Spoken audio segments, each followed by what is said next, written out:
Yeto ade wa hanom e de amamo na megidi se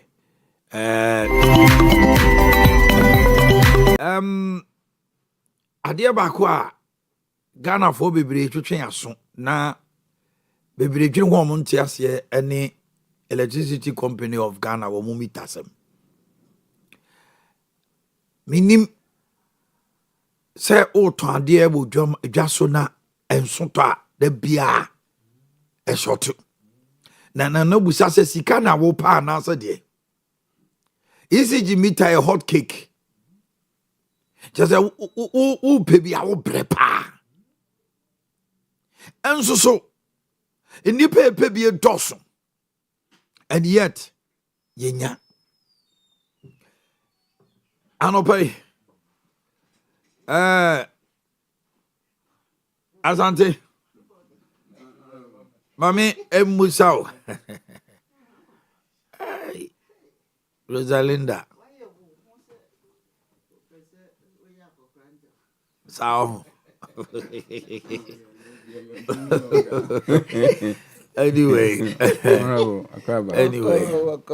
Okay Kwa Asante Oman we de ja ye mame aba ne ye kaketo bi na ja wa take over kakra kan say prepaid no minister ne be kan say as obemu beto say omo the contract bi ama be say 3 billion ema omo kra review ne chiko mu say de bi kan kodu 9 billion ni nyina ye say meter imra enso be si na ye ka say meter amanfo su everyday bia no Ghana ni si dan Ghana ni pe meter nti ade we ade anka asanka coordinate base nka yemfa nko this bia nanka enye so simple nanka oman ye ho ntoye but prepaid no kwa almost meter no kwa ye nton sa na mboso maka me ati o enso amanfo de 8 ton 5000 and 3000 ye pesika so ye kutesika so ye pebi nya enti de ekoso no ha adwen we na aka ho man na obekọ na amanfo ye illegal connections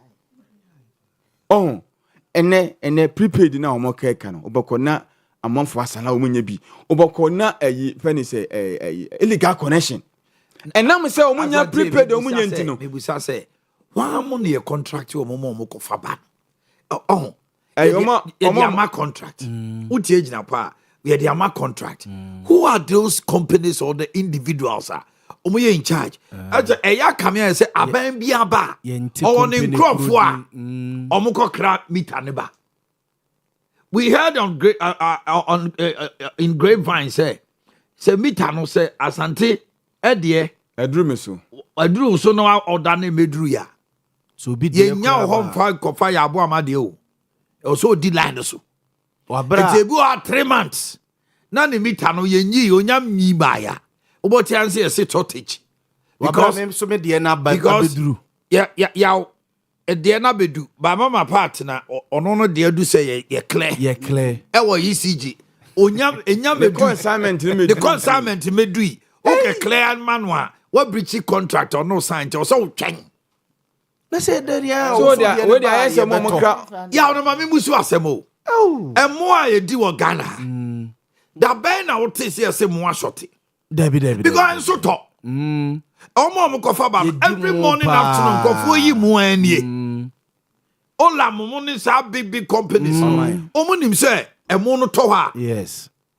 ye di din kra to be e bi di abena e bi di afia ne ade de obi ye di to jimi o wan yasmi o ye di e de na company wo nipa domo omo epemita e bi ha 1.5 years ni and what the request ako so one go tia 5000 Asante ebo e kan bia sa meter na ECG for na ton 1.5 to 2 million onya bi da yes omo ton say so the actual one here be 3 million oh my they say they when yan for cra be 3000 cedis omo si tia 100 cedis is a 200 cedis near form processing the man go charge 3000 na wa ba no go tia Asante ebo e di one brother mama part say me wo hoyi na brand e bia mako ha dan single room na ifie ran so obi Anthony meter because 3000 wan na mako jimi Otowia ogutu obeseja ho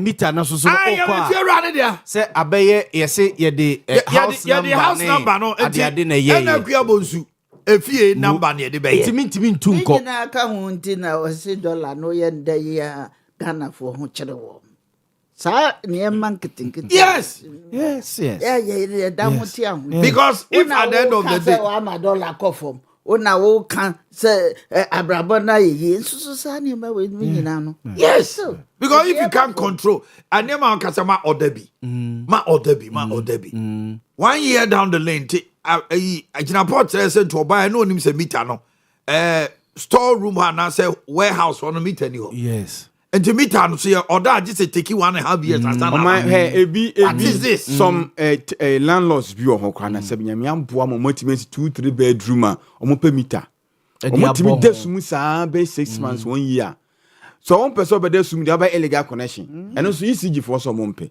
enti me no oman ade amakwa me ntia nse enti gosi koda akote sa wo ba ku bi wo say friend is assemblyman meter o say dey unsa assemblyman for ni timi ebo mo ho na bi a community no mo akwaje meter ni bi from ECG no ma ba bebobo and omo bebobo so ECG for na na de omo staff e di akire ba mo omo bebobo omo wi na omo sa catch say enko omo system mu enti wo de use bi okra community yes, na yes, 1.5 years edi 1 year ne mo fa bill mai mo mra na mo mehema mo so mo ntwen ye twen na obo so wo ha no mo de bill abro 50,000 20,000 mo say yeti we ya buy ye isu kania ba ye isu kania se e so mo timi sika kra ba so at least ka account no mo fanto so mo se mo ntwen etu mo so mo ho no makotam kakraka de abro mo 20,000 30,000 etu course okay ni eni ano na wa ye dia bill no asante ade a me toyi ni bo ni a e de na ni me dia no mo obetu ase no mbusa obetu ase because ye me use you no say me use say 10 kilobyte to say 1 kilowatt ni boni enti me use 10 kilowatt e de na wo teme so ara mo ni anwa ye ni ano ye ni na say ade ni ye se the end tona you see end tona 3,000 e wasika na kota sese susu de ade no ton ya na asan no crowd dey dangerous change akota oton credit ni go so jinapo eti ye parliamentarians minim dia ba Ashanti region ya mama part ni mama my table question ama jinapo ana no dey serious so electricity supply meters every statement me say am air condition me regulating in such a manner say installment se me nya refia na me ni me hall adum yes and I mean no say me jam na so me kodum no dan ho me rub bedroom no be 20 minutes or ha no maso if you are adum no ne nyina achi no ube wie bibia no 2 weeks 500 Ghana cedis na ko na a man be also to 300 cedis auto 300 cedis week no auto 300 auto say ja 25 days no Friday na de na aso red oko check ya aka 32 cedis 22 cedis I don't say na me mo me ko adwuma no pa na ma ba finally going forward no problem is way because one there are different source of this meter na company for company bia ne de say na nka ye one source no na asema me busa say what you say it one source say bia frasu masi ho one na produce meters ama Ghana for and two companies we there omo me nu nko a na produce meters ama enti no company bi wa broche enye wo ECG ye ne mo ntiji so de ma contract enti yi be ba no give it to a private be ba na say frasu masi ho na e ba onu limited region say be say akonu different na Ghana for na e be yewo na kota KNUST siwe KNUST wa ha sei obaka ya nanumo no be to dwa say KNUST students no aye develop a new meter ekoya kra develop sa de ye to aba ye de nsa ko se indelible increase sa de man na ye secure university for no bi adentina going forward akota ye ntenase na se bia se university for no na se bia omo research ade na o maye no e bia ye mfa template no case study no mfa e bia company bi say o de me establish China for you mo me establish factory ni bi Ghana ha say na mo produce these meters akota emfa ma yen na mo produce no Ghana standard ene Ghana spec so hu ebia monya no 1 minute bia 2 cedis so 1 minute bia 2 cedis ya so ni hu say Ghana standard na ukotwa free Germany ukotwa free hwan a Germany spec ni ade na o de ba be ku I don't know if so say above 2 a.m. Now what da but ya na hit bi ba. Yes. Now over sorry. Na abufu sam no say utumi so check your phone so. Debi.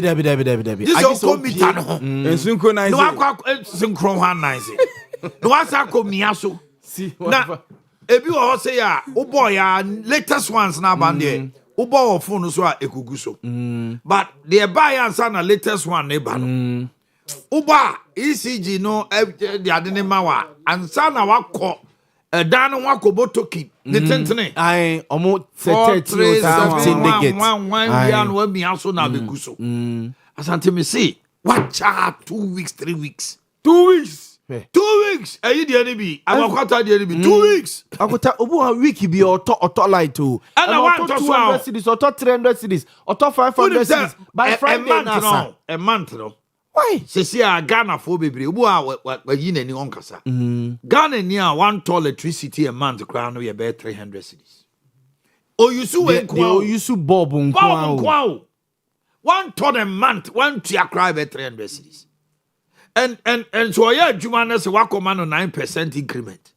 Now the salary about 1,500 and 1,200. The 300 they talk. Or the 300 they talk. The other faka in and abu sume man. And to calculate ya. Dollar na ba form no mfa so ni so asanti ye did this no e won niam nkitikiti bia ho e so man pani jo mama de na si form e sit hwe e na ba ya wo se omfa 20,000 enka e mabunu na ye form adwuma no anya hwe kra no baburu bi ho ha se wanya bi kra no ani nua bi benya it won't say there is calm kakra that is leadership electricity kuya akotanti na mebusa say omanya ye inflation nam 3.3 o say 3.2 no akota say Ghana pa truly pa say inflation no 3.3 ana na niam ekoso o say ho to yen pa o 3.3 say ya sumdwia bros ba na o say ke inflation na start to 0 point and negative because because inflation no enka electricity ana enka lorife dollar ne ho anwan nyina Ghana kwa inflation enka rent Mrantia wa ha no obi ko ha enne yawo enne unya single room self container ya apartment kakra ba brancha toilet and bath no the cheapest is 1,500 not just why ready so be worry o e ma na ba no so mu hu e mobo ope na ma no wanya single room self container or hall e bi kra the bathroom toilet to hall oba no so ope 2 bedroom 2 bedroom papa kra anu try na single room na obende any obende da bi papa da ma no tiase but the money be blame partnership o be man ko enti ma ya no ma tuma no fo open to well, you justify the almost open to I was so command ya we say on so fa bimra Sabia no I already so be worry no intem it hin on the babeda de a whole lot of things it you future no na our planning mama me but the man convince baby the me feel say the partnership is such that it was a me na me no be worry it was so pe wa me me petu ya enjoy the ha kakra bra ne enkoji tu I mean that's Mama fama o and then the omo fama o where the be did to and I'm saying margin mo pesa mo ya mo mema semti ai mo pesa mo ya mo mema semti enti mema no mati mama say yire so a ene nka that should be the case but what dey one so two there for one be so so dey go dey eja no no just convince me dey ufise was mama mo akwa ba mo akwa na how to say Ade Adu-Boakye deputy minority leader. The first ever. I'm so baby and why deputy minority. Oh, I just have for No a majority. no a majority. But you a minority. Minority. Yes, My yes. majority. The massa. I'm just a woman with the BC. The Obawa deputy minority me can't come and Some I am calculation. Okay, what about your PJ? Ewa channel pay. Now, Matisse Moka Probo, a cocoa growing areas. Why money a phone didn't come on. Mo say, Ajobre, I come and tell me. Na Yama Cosona, no thing. I buy say more propaganda. I say, more shake your phone could to pass. I said, Munir, as will be share a ye. You can't say, God, not all to talk about park and so. Near I could see. Yet the temples I'm sure Nantes will be grass our baby.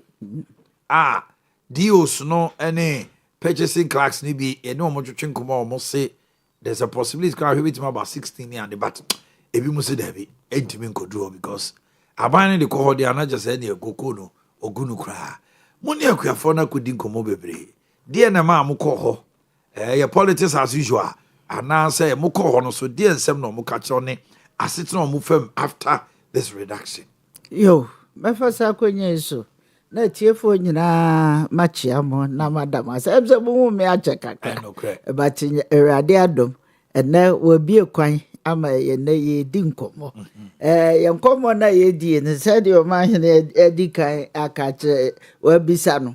O se die na ma ye ko eho. Em se mu nyina mo beje atum se MPs ye na ejina ho Emma on mine.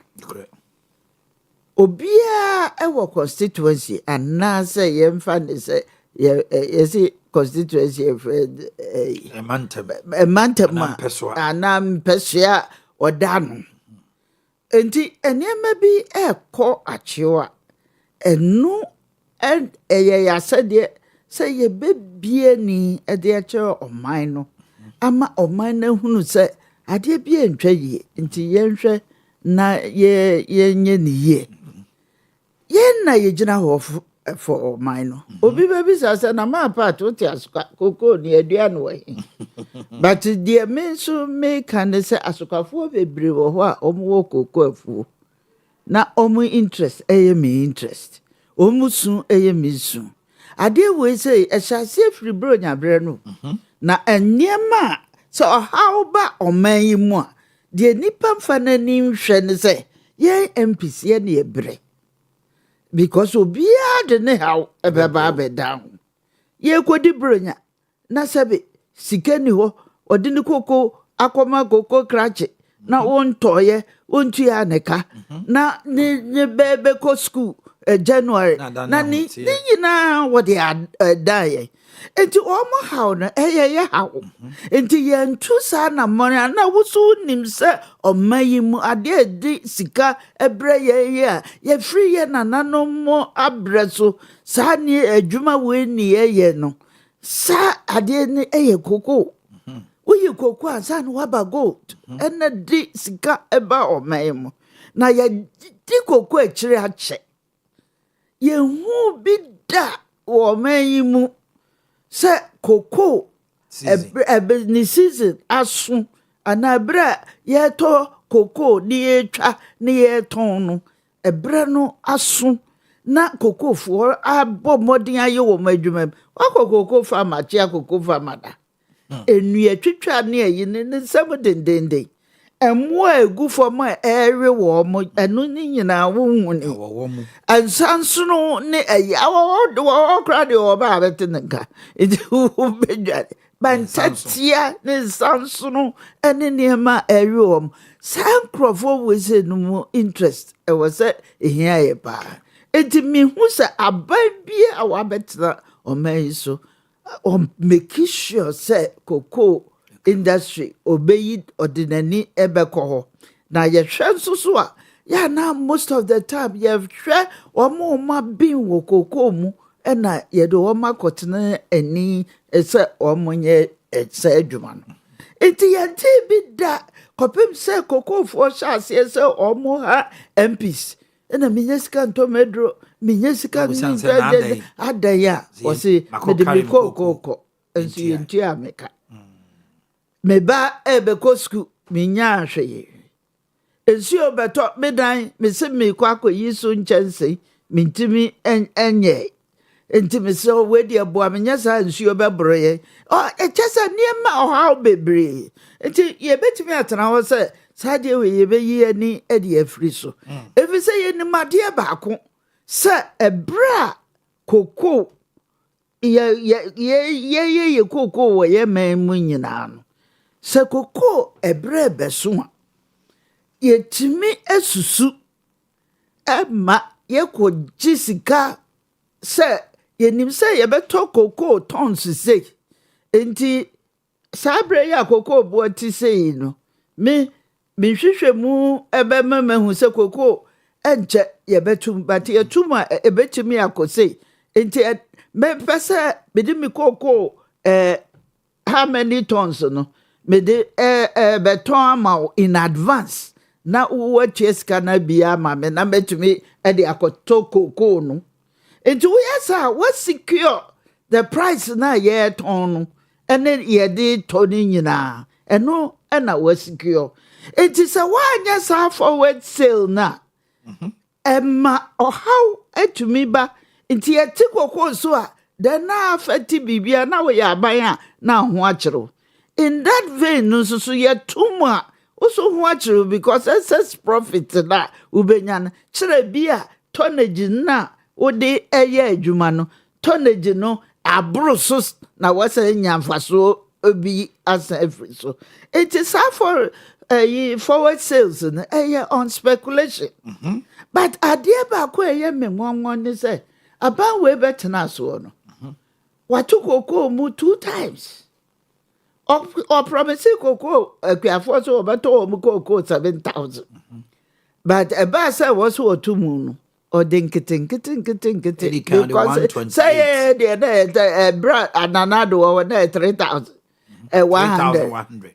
yes sɛ wɔde a na wato mu kakra de kɔdo 128 na ɛbaeɛ na ɔde 400 nso ɛbaeɛ but saa berɛ ne nyinaa na kokoo kɔ fam o enti sɛ wɔma anya adwene ɛyɛ dɛn na saa time na ɛkɔ fam no deɛ wotumi tum na nti ama ɔkɔkɔ sɛ kokoo bɛtumi akɔ fam akyɛnsaa enti menkɔyɛ forward sale na me make sure sɛ bɛnya sika de aba abɛtɔ bi kokoo mote hɔ adwene a mode ma nnipa nyinaa sɛ ade kokoo no yɛbɔ ɔka to hɔ hwan na abɛto ka aban bɛɛ na wabɛto ka ɛwɔ kokoo sector na dado mekae 2017 yɛbaeɛ kokoo ɛkɔ fam kokoo kɔ fam no nso so o making sure sɛ ɛkwan bi ɔbɛfa so na ɔde apɛ sika a wɔnte kokoo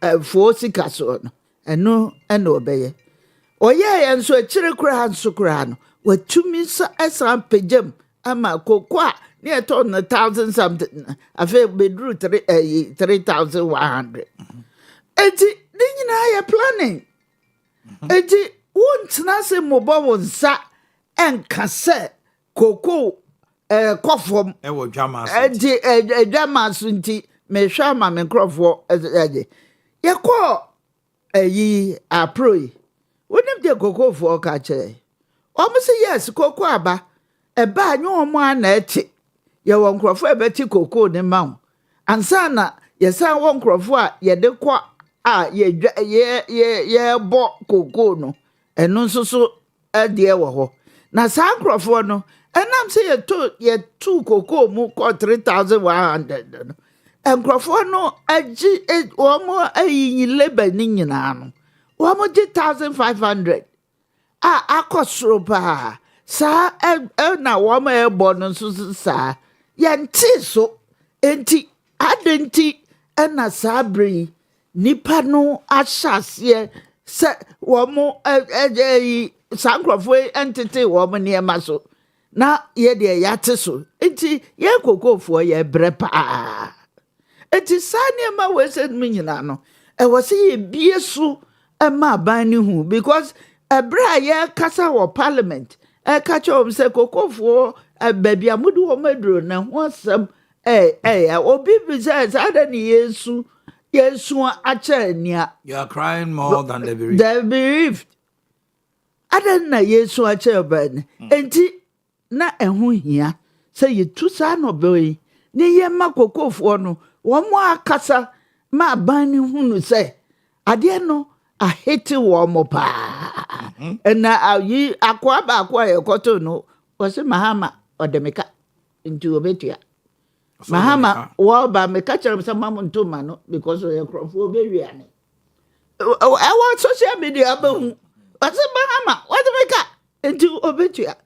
Eti ni pano ai wo form no. So omo enkomodie ni say. Omo enkomodie nyina ni say. Chamodie bia bem and because aban no so Me situation say crofo nam kwan bebre so.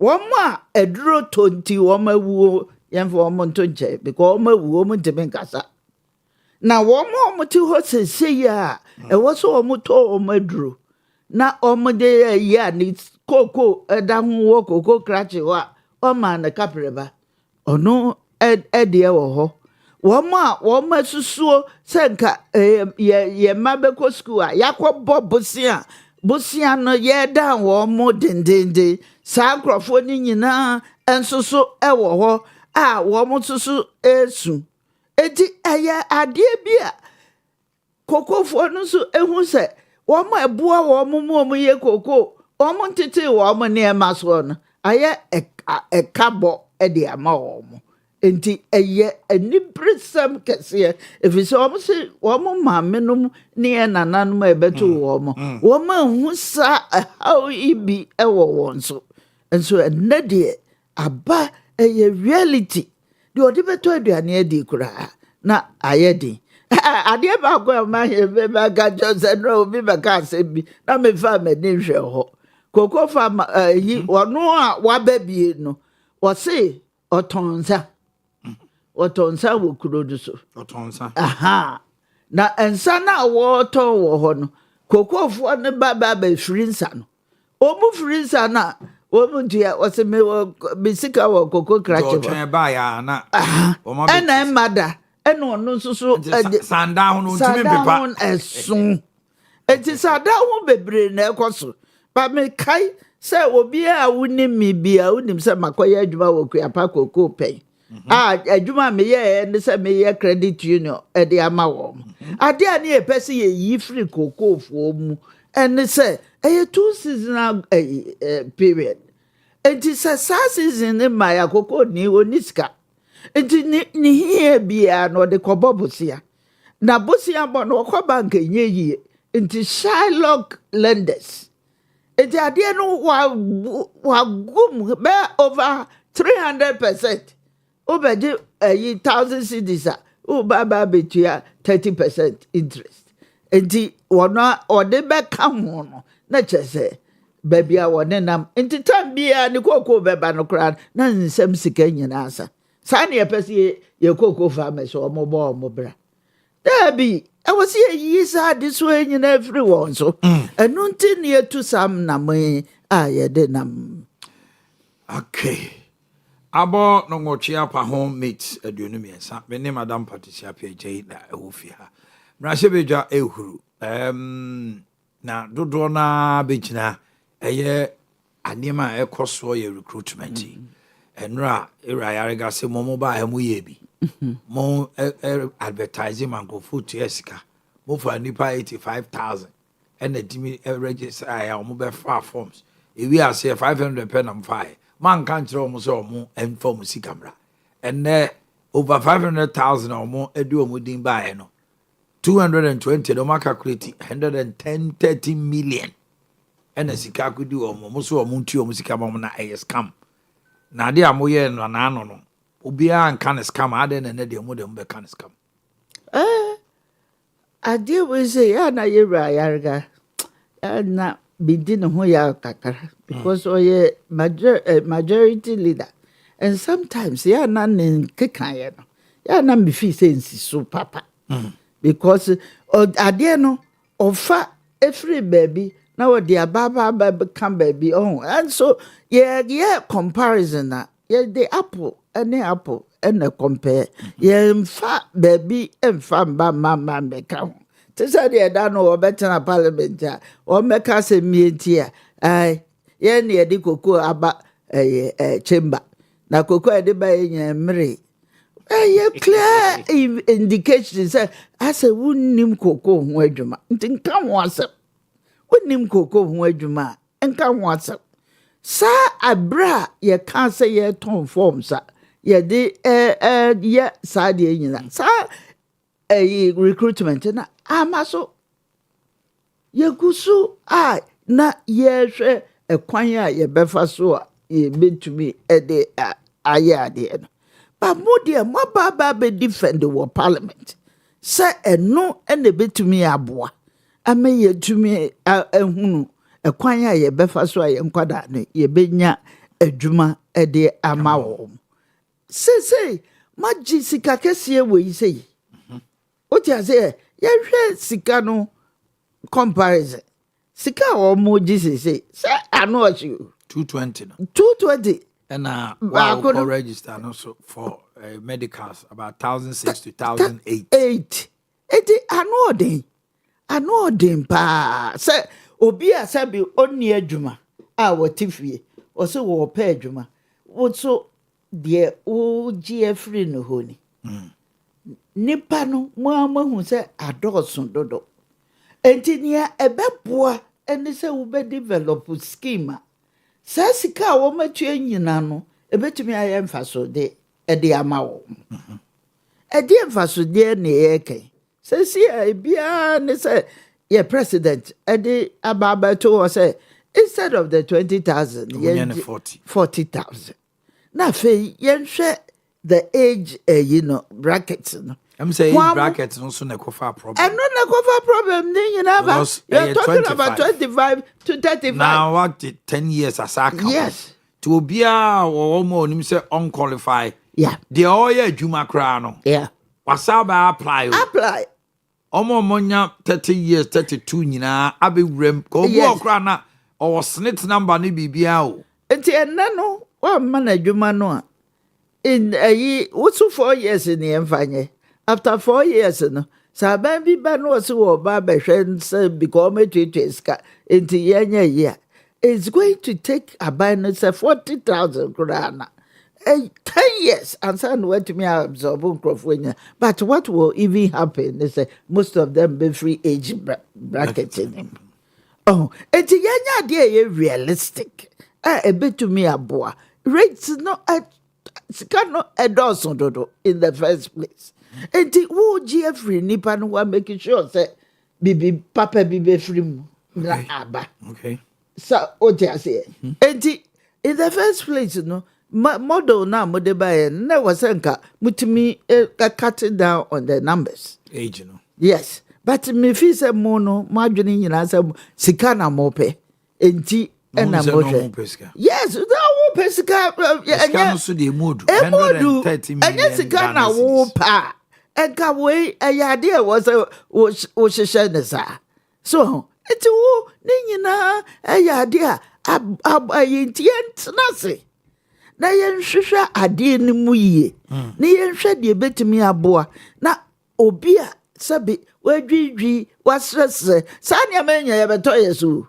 Because obi a wokoye medicals me no offer me. 2008. Yes. I qualify for medical. Obi susu enya adwuma nukura was prospectus. Wa de beboa me na minji sane ma we nim nyina no. Enti affect ye. Enti ye ka ho asema.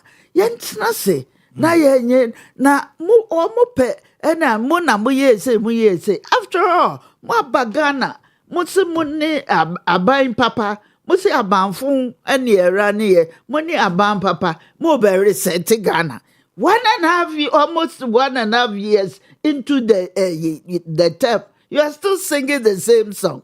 What are you offering Ghanaians? Ade na wo offer or how any atete na wo offer who we are say wo su ye bi sa de everywhere no yanya ni sa yentra se musi ye nyina yenya omamba pa yɛntena se ne yɛ suggestion na ɛbɛ nyinaa ne yɛnwenwene ho ne yɛntumi fa nyɛ adwuma sɛdeɛ mpa Omampani John Mama say BBC ewo wiase afa na mu a Ghana frontiers say ɛka yɛ nyinaa. yeah Na petrol atum 17%, 16.93, 17%. And Iran a year America Israeli war and edinsun so yaba. See experts are predicting that if the war continues, we should expect $150 to $200 a barrel. That will be dangerous. German penny so I catch the energy and finance minister. So I won't they should fashion out something. The external shock no and can Ghana for. Musi boy. Ade no akekasa. Ade mama. And I'm watching abasa no sre. Ade ba ko me wan pa de say na menim so Omampani Mahama. Onim se kun bi si wa abonte a etimi affect ye.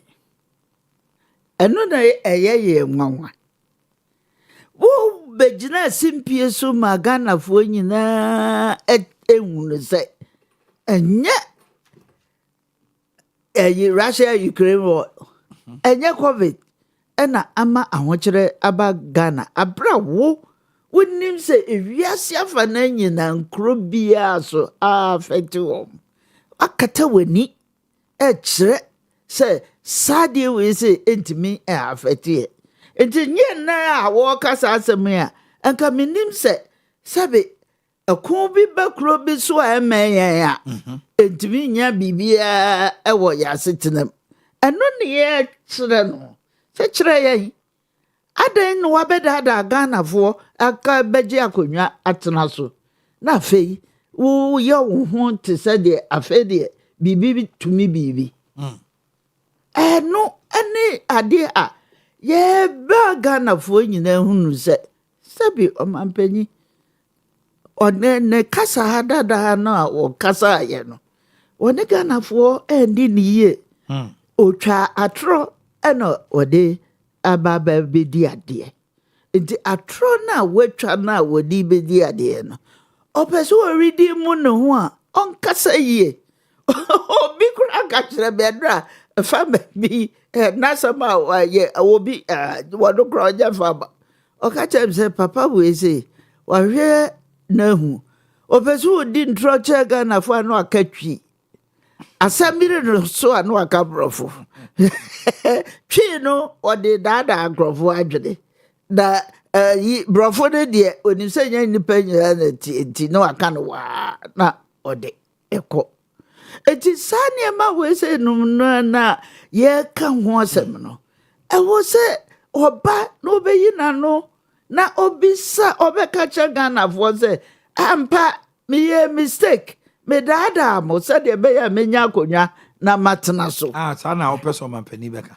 no sa I was what you 2 months na Ghanafoɔ me daadaa but wadada ye pa wadada ye kese papa Ghanafoɔ kyɛ niema na ye no kwai a ɛwɔ sɛ wodandan no dane ne katrema ɛwɔ ho a ɛnɛ no aba be playback obi na ɔka asɛm bi kyerɛ was Akufo Addo nyame o acting tem dodo because niema a wɔde to Akufo Addo so nyina no ɛnɛ ɛba into play ɛkwan bɛ na ɔbɛfa so a wobɛyɛ because a natural thing and me ɛnyɛ me wanwa because it affected almost inti ubesha and almost all the countries go into election na nkrofo nti sa effect na se inti almost sitting government with the exception of Nana and a few they lost their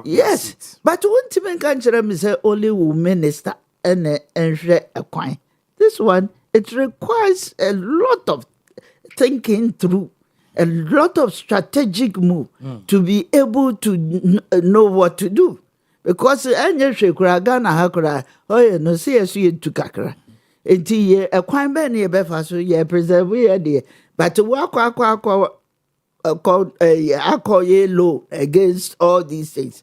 Woma sign agreement. Sadia menyina. It comes to play. Into ube henanko 40 adani yetu oil ne ho chire ni. I was so be explain the chire omo. Inti adia no akache no. Inti kwanya obefa so obedi sa atro na free Ghana for trim near to me and move forward. And also an essential thing to do. That is also an essential thing to do. Mene Madam Patricia APJ and Owia. Mama MPP. Sesia no mahu se mo ye registration. Mugusu amu ye ndende. Enche bia mahu se amanfo yi omuti. Hopeful. Chama hopeful, hopeful. Enom ni ade. Na umpaswa so to say. Yeah, ready ado peswa so de. So bia wo ba peswa so bia bagajo say mama de ye ono an ye peso wo tena so. Kopi so no a erade ahode efri no so a wetimi efri wetimi obekobio. O say Obekobio. Ano de erade ayi a ono bekasa at the right time. Na me amigira we wonu say me gira so pa. Oh, wo de odabi ahode. Eba ahoden a say wo de be ye adwuma for the next year grade. Uni how. Eba ahoden de uni how. Ba me busa say obekobio. Ano de me manamontu be ya bisa erade. Na unya musa no. Me gusu Ugusu Bible. Edru wa party for no so aye krado twen. Omo twen be ba. Anyway, wa pass ko abagire yi. Ma me no nya nko yo. Na mo kaso ko otete nkwanche ya obo nko. Asebo. Ede ya biase. Now your number in parliament, how you coping? Because about for said as a mo ye dodo as a musanti you want to be heard. 86 years as a musa. How is it panning out for you there? Me name say dom ketwa. But the good thing happened to us and I dear boy. The fact is that Yanni no ya to mu say in opposition. Until ya brabo ye bobia na was say ye alert. Ye jina wo ye fie ni na ye hwe bebi ye. Until ubeka no complacency. And the day keke ni ye yo. Ade na ekoso e wo man yo. Enada no say ayi ne ho adi. Enti ade bia ni ho e wo say ye hwe e ma ne koso. Enura say asem bi si wa adwuso ha ya. National Health Insurance Office. Yes. Moko tutum. Ya na niema bi wo ho a e wo say ye hwe ni ye. Aban waba to bo ase na sua na fei penny pa obetimi aye adwuma na mawo ansana we de ye no every baby or your staff ene e de na ba o se menti ase niema bebre ekoso ha ye ene ye kokko sam aye basa anyina because ye ni enkrofo a omo the skills na omo de be advice aban no ye boba ya yendu we yemfa yenya Ghana fo de wonim de no de e wo say ye ma nipa no etena ho na oye adwuma so even wo pese wi na ma on training obi na onti adwuma na se enti ma wo followers and say that need is very critical.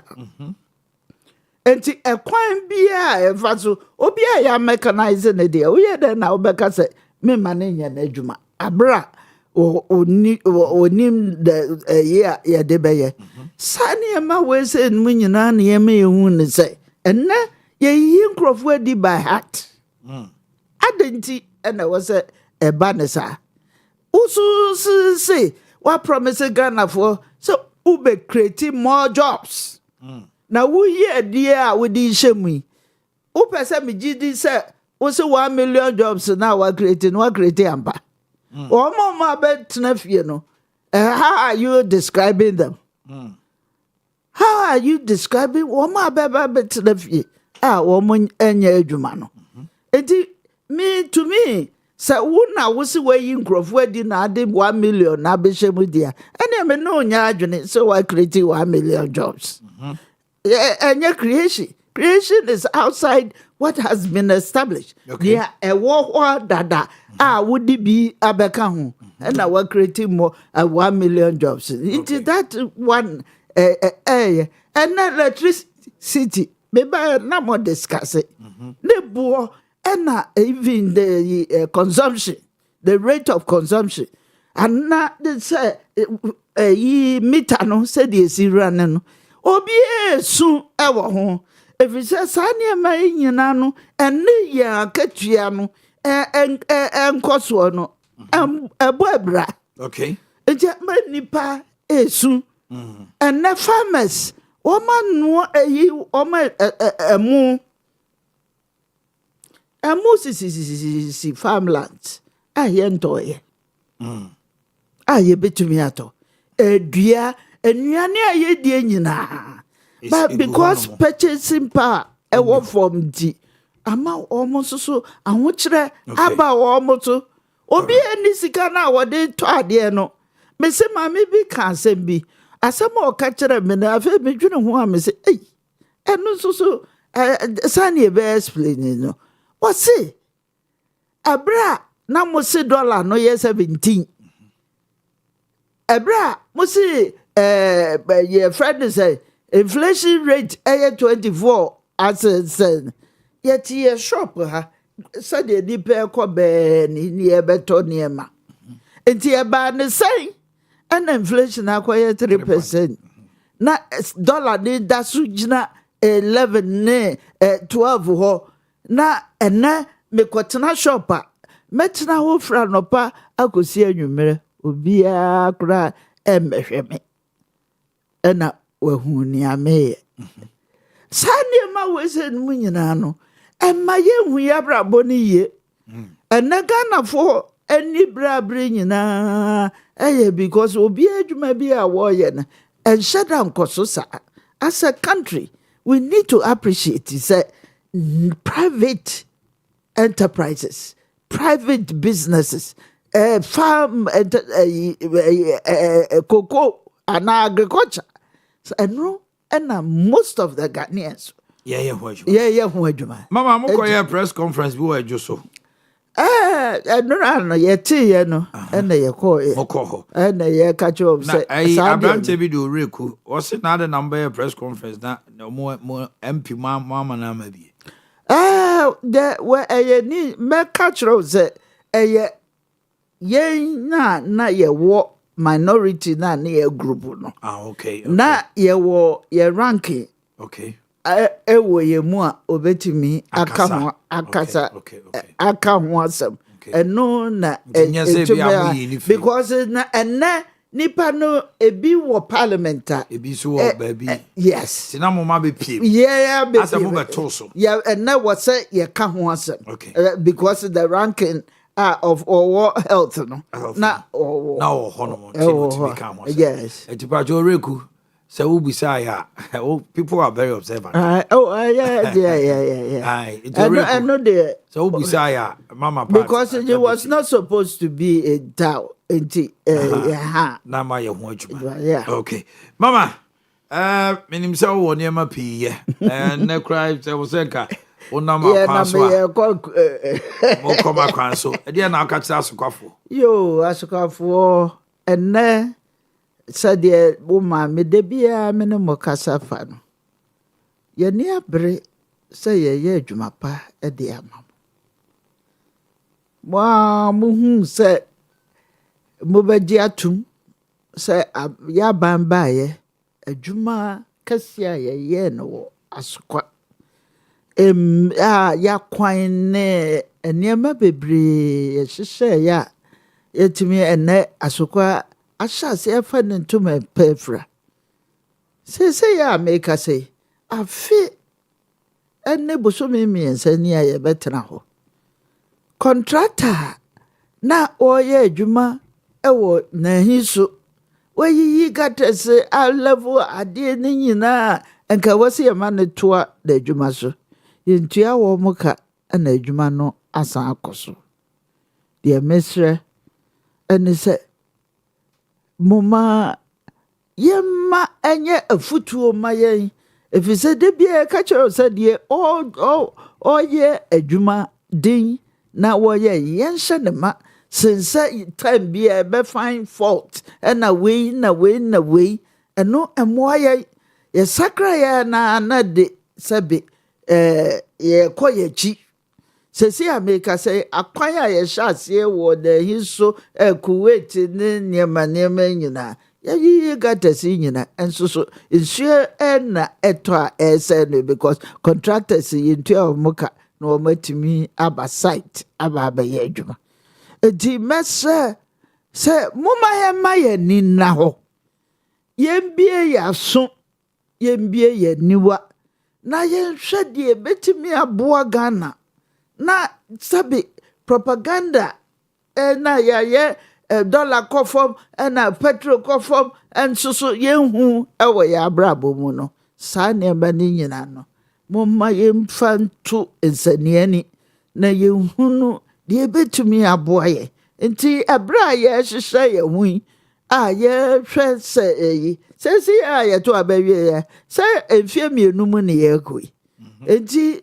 ye hwɛ de beboaye na yemfaje na sabi yenya yenkoa ye ho mfaso na de bia no ne judgment na ye de ema aban no de ye de ama kro no atumpon sa mo ma me si we ya bibia mkopre bi ma mu eno na me pese mu nyina mo de ma nisi so na yenhye ye sapo mu nsuo ena de Yewura Mahama obaya obeye so na State of the Nations address o say baby Ghana edro o ka kire ye say yemfa belt de emo yeyem yenim se de ebesie mia belt ni mu ama yemu atie wanya kasa no yembie yeni na wahwe ya yebe mia ama yemu ate enti ya brabo no yehwe se de yebegyina de yebetutu ye nan asi me wo ho mamo se ebrebia mekasa ede amamo ama anepa abamo amisha mo nyira ya misha mo so pa ye de adwadu nkrato ba sisi e ba be dwafo be transemi adwenjene oh my Ghana hope you madam Patricia PJ ye da sipi stay with us. We are live on Owia TV and then 105.9 Precise FM. Give us a minute, we'll be with you soon.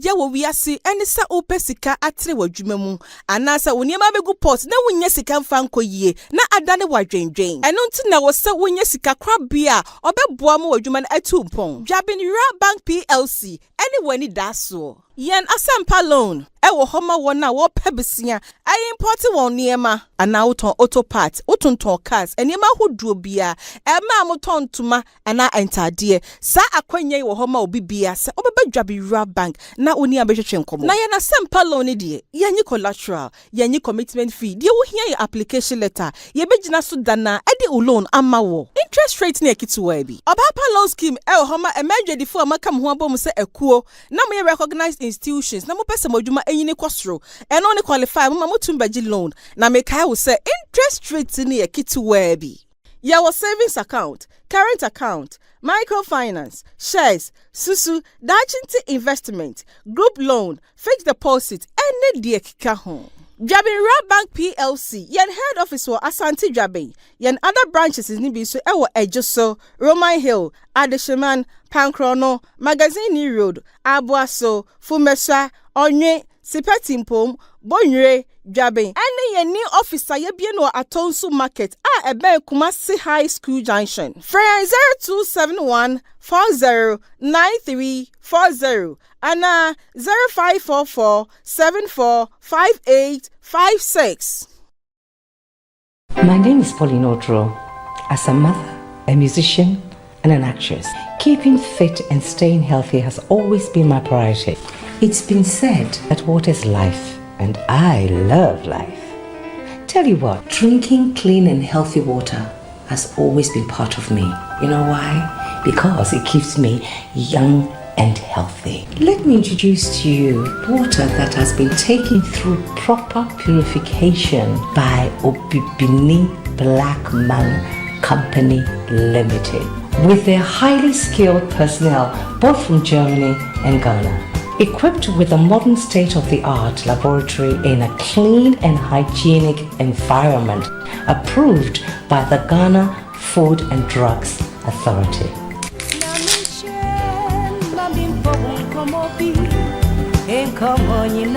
Stay hydrated with Set Natural Mineral Water.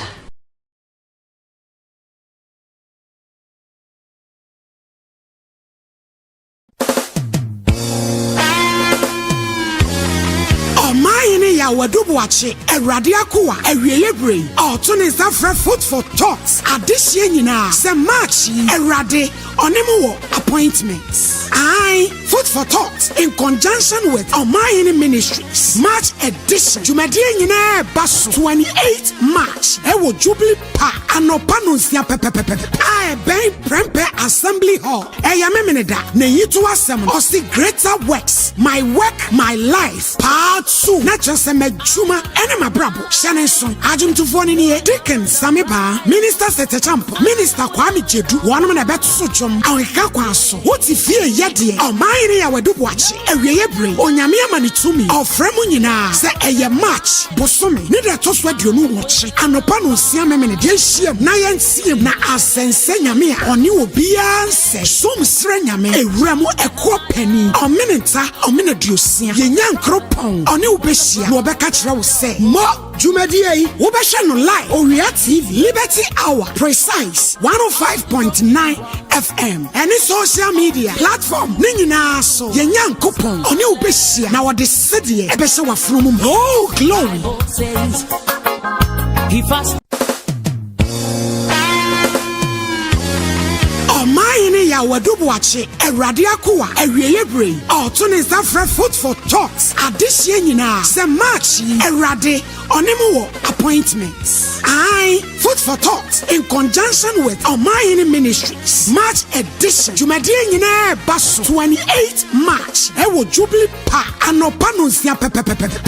Ben Prempe Assembly Hall. Eyamemene ne yitu asem osi greater works. My work, my life. Part 2. Na just juma ene mabrabo. Shanenson ajumtufo ni niye. Deacon Samiba, Minister Setechampo, Minister Kwame Jedu. Wanu na betu sochom. Aweka kwa so. Woti fie yedie. Omanhene Yaw Adu-Boakye, ewieyebere, onyame amanitumi. Ofremu nyina se eye March bosome. Ne de toswa dionu woche. Anopa no nsia memene de hiem na yensiem na asense nyame a oni obia nse. Som sre nyame ewuramu ekọ pani. Omenenta, omeneduosia. Yenya nkropon. Oni ubehia no obeka kire wo se. Mo Jumadiye yi wobehwe no live Owia TV Liberty Hour Precise 105.9 FM. Any social media platform ni nyina so yenya nkopon oni ubehia na wode sedie ebehye wafromu. Oh glory. He fasted and he prayed to the God of heaven.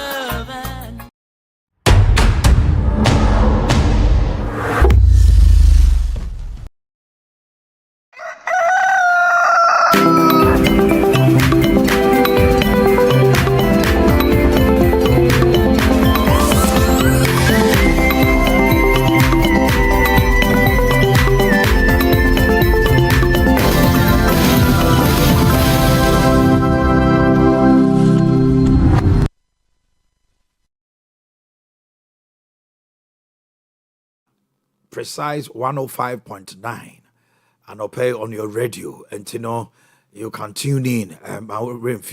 Anopebia from Monday to Friday, 105.9 FM. We are also live on Facebook, on Owia TV, and on YouTube, Owia TV. And say, Unyayo Owia TV on the digital, you will nyayo 105.9. Yet, what you may do so, our Hanomo, Ade, Amamo, or honorable Ashia Hanomo. Minia, now I'm to say. Reverend Bacho Viviaboko Nanswe. Damina don't be Biaboko. Yamiasi, and Kwanya Hodimo Hoidi. That's just a Diaka, Chilean Point, the Bekayo. Omanhene Mahama has directed the expansion of security service recruitment to 40,000. A lot of questions are back. You've heard a lot of debate in Parliament. The minority calling for a refund. 130 million. Yarege Kasa Momusumo, Modia Moye. Almost say reset and Chilese will be yebi, Unsu yebi, into no team Mekase, Yayebi, into Unsu so yebi. Then the issue of 130 million. How is it going to pan out? Because already 500,000, 105 for Omoko. 5,000. Oh, you're going 5,000. 105 no Omoko for medicals. We are told you're going to pay about 1,600 to 1,008. Every officer is too expensive. Sanko for no 105 said they have 5 near 100,000 sikano. I'm buying it the other day. We are no free honoma. Minority no so as more can say. Sa sika nipana buy no so or sabeka hono. Are there going to be a new recruitment schedule and answer 105? No, you are part of governance and communication. Anopay a person boy a hopper. And two, the controversial issue of Israeli-Iran American war.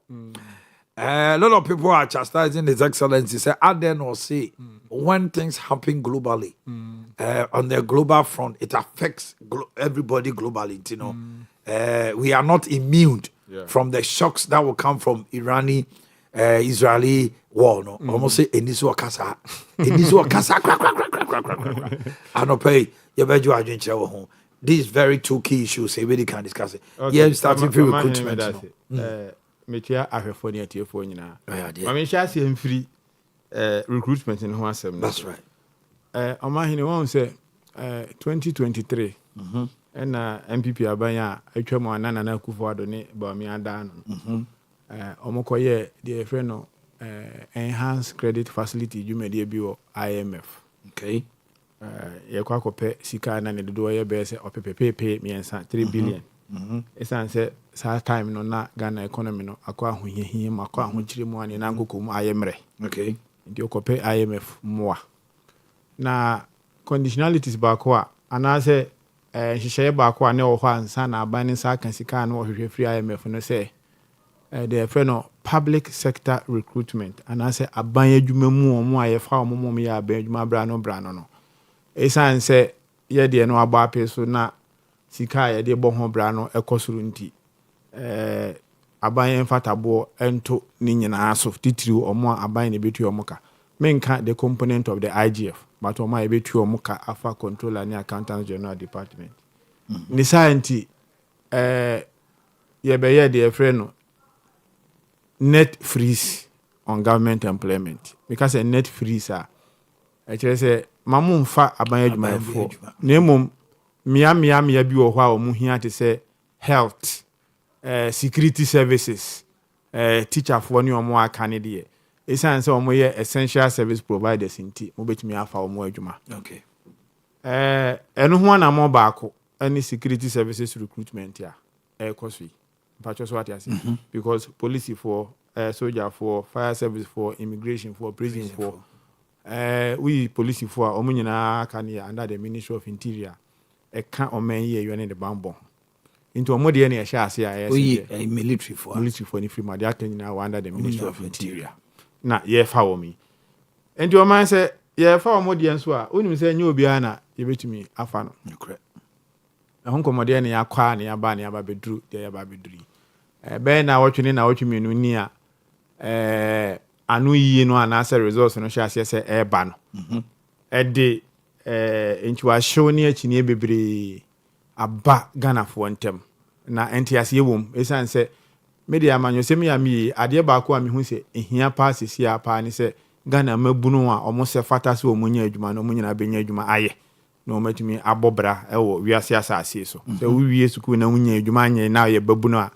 aya na oman eyade ha adwuma akosa atebia ni modanti minim senia etie enti mabunu dwumadie ne ho nsensem ne ye Omanhene ade a ehia ma obia enti e baaye no we understand the disappointment ye be pa chewo ne asere se omo de no ankoye ni nyina no omo makoma mrafom na ye hwe anamo a aban betu se mabunu benya dwuma aye economy emu betre aban betu anamo a ekeka ho na omo aka nyina enya dwuma aye. But specifically to the issue you raised, ebeto odwa se omo nyina ye fa empim num mebwa. That's right. And so nipa be say 180,000 and na omo nyina to form so no. This is so far 500,000. 500,000. And what man pick 105,000 for medicals. Ti amanfo say some of us nipa dodo nyina esi dey na moton form so bebre sa. Sa question no legitimate. But so what you say. But emre bi atwam so sa na ye no. Because the enti ete sa ne say ye biemu sa na ama kwanya say obia betumi aye dey awuram, so there's an equal opportunity for everybody to hope to have an entry into the system. Enti bia that could also be the reason say ye biem bebre say na be ya kwan beda ho say omo ese fata nyina obia benya kwan no omai de omodi awuram. Omanhene I think say be a difficult in woni nie.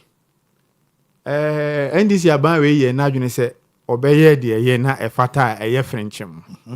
Enti we hwe ya enso hwe ne chiro kra the computer na echiro ye. Se na be ya nipa homu bebre emma enkoye de minim no ene de minim no na akoye whom you know ne ho keka ho. So the objective has been to take away the human element and ensure that the process is as fair as possible. And also offer problem ability to party for. Yes, right. You for organizer your juma when you be anye. Constituency women organizer or university honors. So dear pa ni military na police. Yes. Was soon that yes when you be. Yes. AI in a free. Yes. My brand here back who omo ye interview.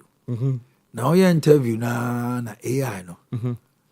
Okoye say echebia na I said of it's a new refi who no fair charge. AI any man want say what are you bringing what as a foreign material and ujai and uko be a prono. Obi a don the kakra so sakwatna honana. Ayi moto bi betwem. Romankasa.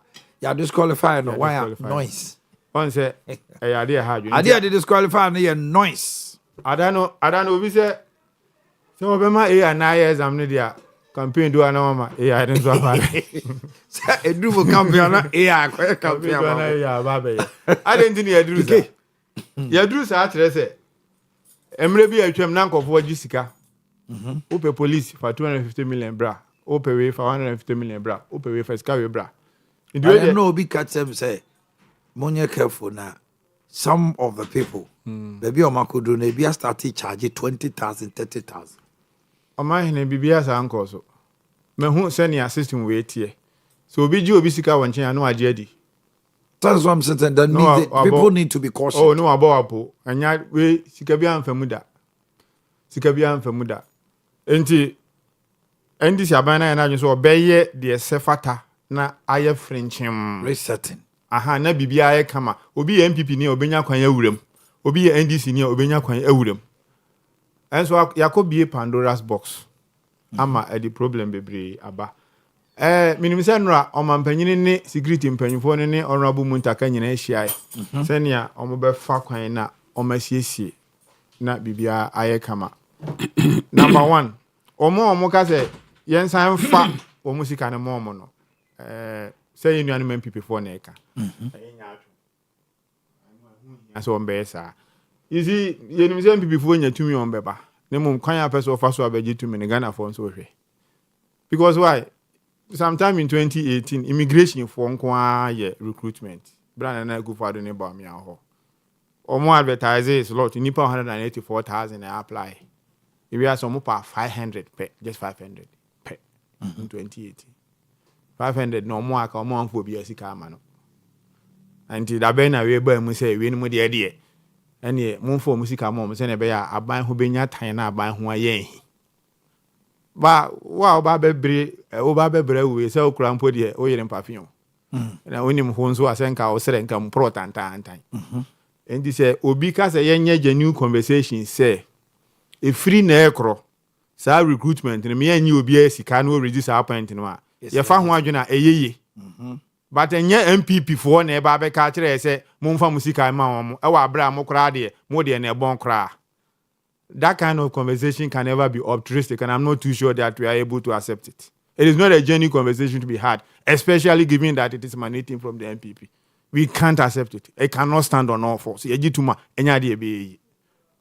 no way we can accept that kind of argument, especially from the MPP. But it will be a raise issue. You say, yeah, quite a no. Young far reforms to move from New York and Ebayan Sakraya. Margin Chrem says any pan, you're not transing any synchronia. A but just what people are raising their points as we be called invest in admission from new and admission. Yes, I'm refunding admission fee, Emanana. That are then, sana system na etie. Inti sa argument ni ejitu mua enye. Number 2, ubusami say modalities no for ensheshene to say. Ya monsem na ya monsem kese pa ma o mampanyi John Dramani mama ni ndisi amanyuku. One say me can me see we ye net recruitment for a public sector agency a security related. Originally adwene say nke be fa 20,000 over the next 4 years. I just think next year be for another 5,000. Right. The next year another 5. And the next 4 years another 20,000. Now every year is 10,000 now. Yes, for all the security agencies. Yeah. Prisons, immigration, fire, police. But just what I say, army. Kamunyina sana ke be yo munyina 5555 for the next 4 years. O man panyin say enam de aba maburu ni bebre no anya kwanya nti.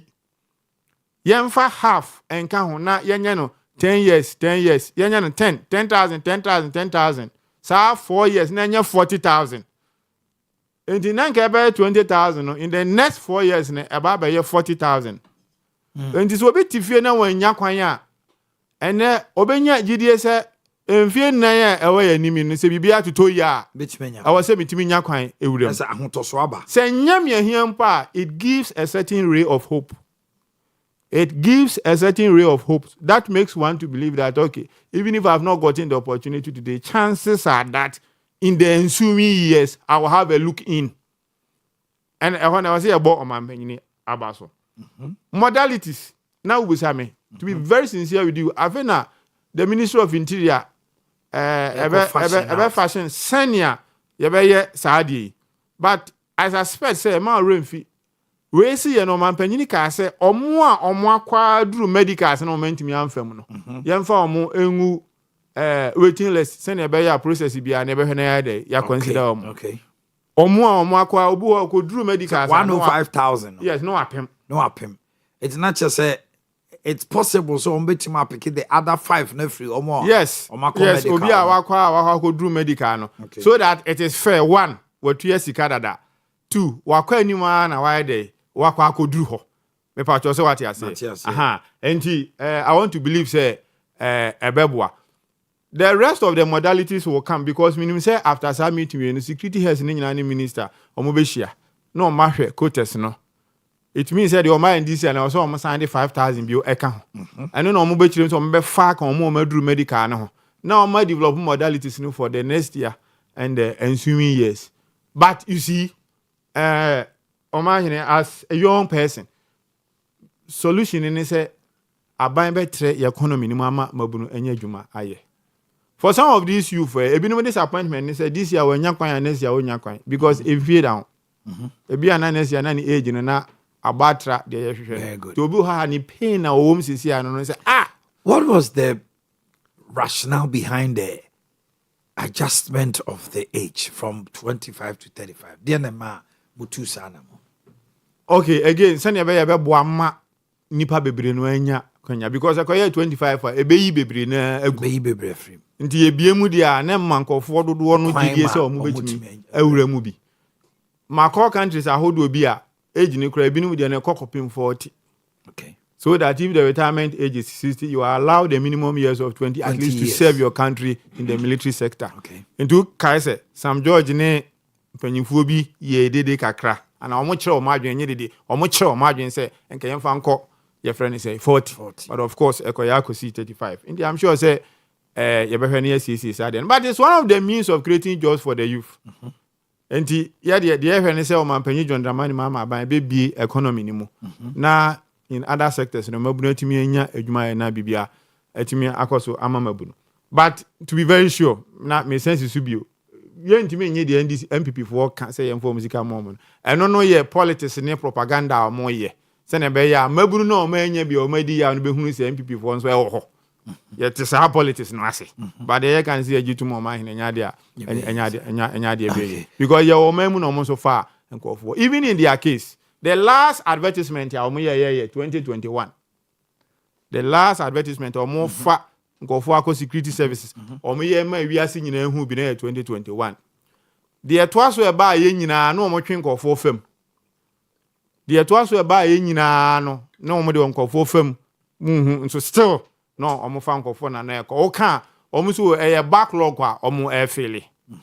We ye ba ye di kan ni the year can say send ya pay ye be ye adwuma ma obi ahu bi nti ye bie mu a obi a apply bi. I think that in the spirit of transparency we have to applaud this government for this move. It's a very, very important move because it's not a move shrouded in secrecy.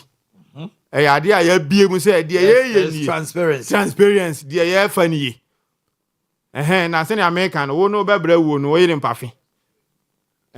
Na wo to bam na for music omo tu ye bi no when me and for music mom ye can we say yes be research any nyina for yes research but research doesn't mean mischief. The research has never meant mischief. The research in ten say ye bie mu ni ama bibia adadin ni yi party sem afrim won say by NDC achita for bi bu afu so o ma nya kwan nyese keke bra yes onso mu bu afu. What does it tell you? A chese ye tu anamon a eye French mo a eye pepe. But just what they and that we may have to carry the price for trying to be fair and transparent. Because give me as say young party for say mongo to say the NMP before ye no. But you see no ye bi ma magana fo nyina. E wi ase no akoka yem base no. But me bomb pa say party mpemfo be hu we nyina pomasibre. So near 5,000 year we go che de kakra be wuram. Oh, mint na hana me conjecture. Mint na me conjecture. Na ma nya ne sakra asem kra. Enye power na mo pe bi. Da bi nya enye de bofo kongure mu a ohunu nyina na oba obeka. Okay. Ana ma hina akokon so ne sin wane yam. Akokon sin wane yam. De o kan Matia say. Ba mi go ali di hono. Onse akokon wi aduane na we ni sin ba bi wana yam. En akokon ne sin wane yam. 5,000 na kan Matia say pa. 5,000 na akokon sin wane yam. Araba ali di akwaba. Na ubom to say. Salamu alaikum. Wa alaikum salam. Anyanti say yawa de fiada na mo de chiri abegu. Sa pepe. De oba de ase. Say wa mama ho den na. What me juju mo ason sa. Eko unya wi. Ai, my idea pa. Ma ko mo mind na bompa mo mind. Ma remember when China and koma ye die. Ye kan sembie no ba ko ye recruitment no. Na de toso so abaye petrol ne bo apagya ko 70% no mampani e ka se bibi se ekoso a Ghana for yentimi nye hu mfiri entokwa ekoso wo Ukraine anasre Iran ene Israel tokwa eti examine no recruitment man ma minchia rejoso na minchia ye tifu nyina na mi honorable de Ambrose no so me fa enchane bi ensi ne so Omanhene NDC for Kamia say ujidi say NDC for omusugo nyame pa debi omusugo nyame ba kokora NDC for omun kan kore no kore ne NDC abunsa ho unim Omanhene enti unim we say unim amemesi yo say NDC for ne kore omabunsa Omanhene ona Ambrose say meti de yakwan was 2018 MPP for nipa 500 ebi nsi da see immigration kwa ya 500 me mau 2018 recruitment Ghana Police Service 7,500 Ghana National Fire Service 4,500 2018 American you Ghana Prison Service 3,000 Immigration 4,764 2018 and MPPFI You can't bomb it. o kabmo nyoko kanyi na bomu a na 19,764 security agency 2018 at the time no na ya ba mafankofo bi kura a omo na they were on waiting list omo nyina na ya kabomu ni ko se honorable Ambrose Kase edu baby ne enka ya se backlog yes backlog because the opportunity in that when the opportunity was not there for them to get enrolled na yeah it is suspected say the ensuing year no mo be rolu omo e dey aiden akọ sana yeah but you see Omanhene, why are we here? You see, we should situate the matter where it has to be situated. Look, Omanhene na any from kwaku serebo apen so bepmene. Security agency there. Ubenya akwanya wuram no between 18 years and 25 years. Meboa. Ghana fo nya mugidie bi ko mo ka che Ghana fo nyina asemo ba. Mo the 24-hour economy beba. In fact, you laid much emphasis on the issue of security because mo say adwuma obi abe 24 hours no wo say munya security nti mo be fa bebre youth no nya mugidie ekoto abadema over 1 million fine Omanhene mo ba ye pe because of your populism and a minister of interior you go jina say oh they say there omo atu from 25 to 35 Omanhene eba asa no na me ka che me say we ebe bumper harvest what just here yes because enya kwa say between 18-25 no na e wo wa kopim say mo mobile mo fi say mobile mo ba ya ade a obi nya ebi da Omanhene ye di free senior school ba he no no kre onu mu a mo anya akwanya nko school a mo awi a mo titifi a mo ye nnuma foforo bi kra no o mo sa ba nti number no bo pi so eno na ma ye de double track ye den ba ye say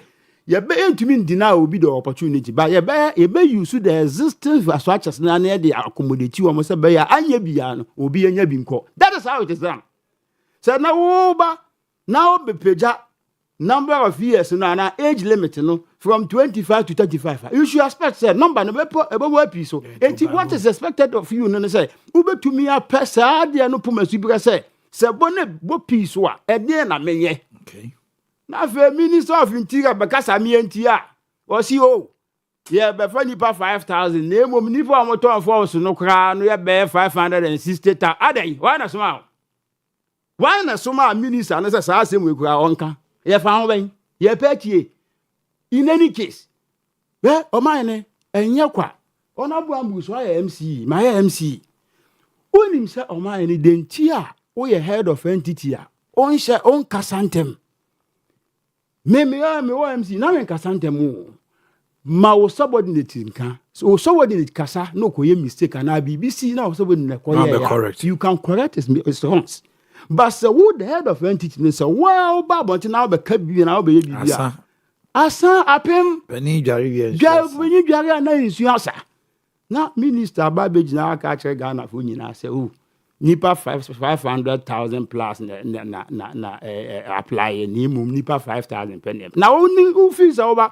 who news over 5,000 no e then wa kwa koton fon sama nipa 560,000 Omanhene miti hey o man panyin John Dramani Mahama eno asa meeting no mo ye ni meeting na ye hwe e den no me no meeting no am so o mpan ne say to mo de nipa ni bi kan eno Omanhene ebu one of the tenets of leadership and they say obey consistent Omanhene enti ya antena wa anhwen ho enti obi ndwene mayen say ade a ebe yi ebeko sei denti de bia ye ntwen na crisis mra na bia de minister of interior no bekwa akotena se aka no toro ka no na no ntino yanko for emergency cabinet meeting na cabinet and security top security agency no na omo capos no ntase no omo ga okay sa de na 500 nka ho Omanhene ebu me ti mi fie mitumi di me na si form e take decision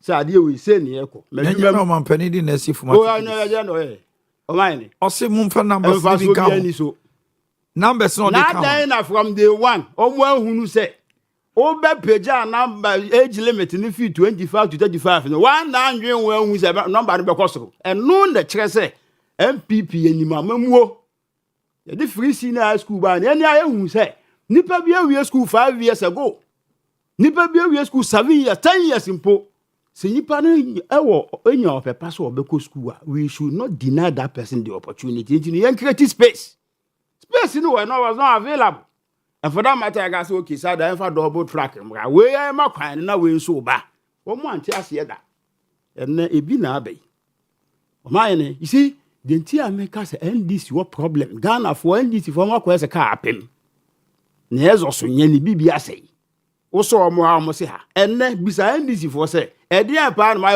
dollar ni cedi bibia ono omo beka bia dollar ni cedi na other sectors no problems nko a na esisi dollar ni cedi na ba adwuma efo akatua na enko na teacher fo aye adwuma na yentua omoka na closer ene aban aba betena se ya kan ezi o yakọ strike nyina no Omanhene e ka semba ko se wodi kontompo edua bura efifi wo na ase NDC aban is a government of deceit populism omo nka no kre ti se odi omo achi a de beba no Omanhene enye sa anka sabi ye kofa mabunu amomo akọ security no wan ona boy we say any NDC for na omo kofo obi eni wa wakofa police ya na wa wan ya kase obi ankofa ne party card mra MPP at na o ma yimu da yeso afa nkofo ya amfa obi memigidi ye say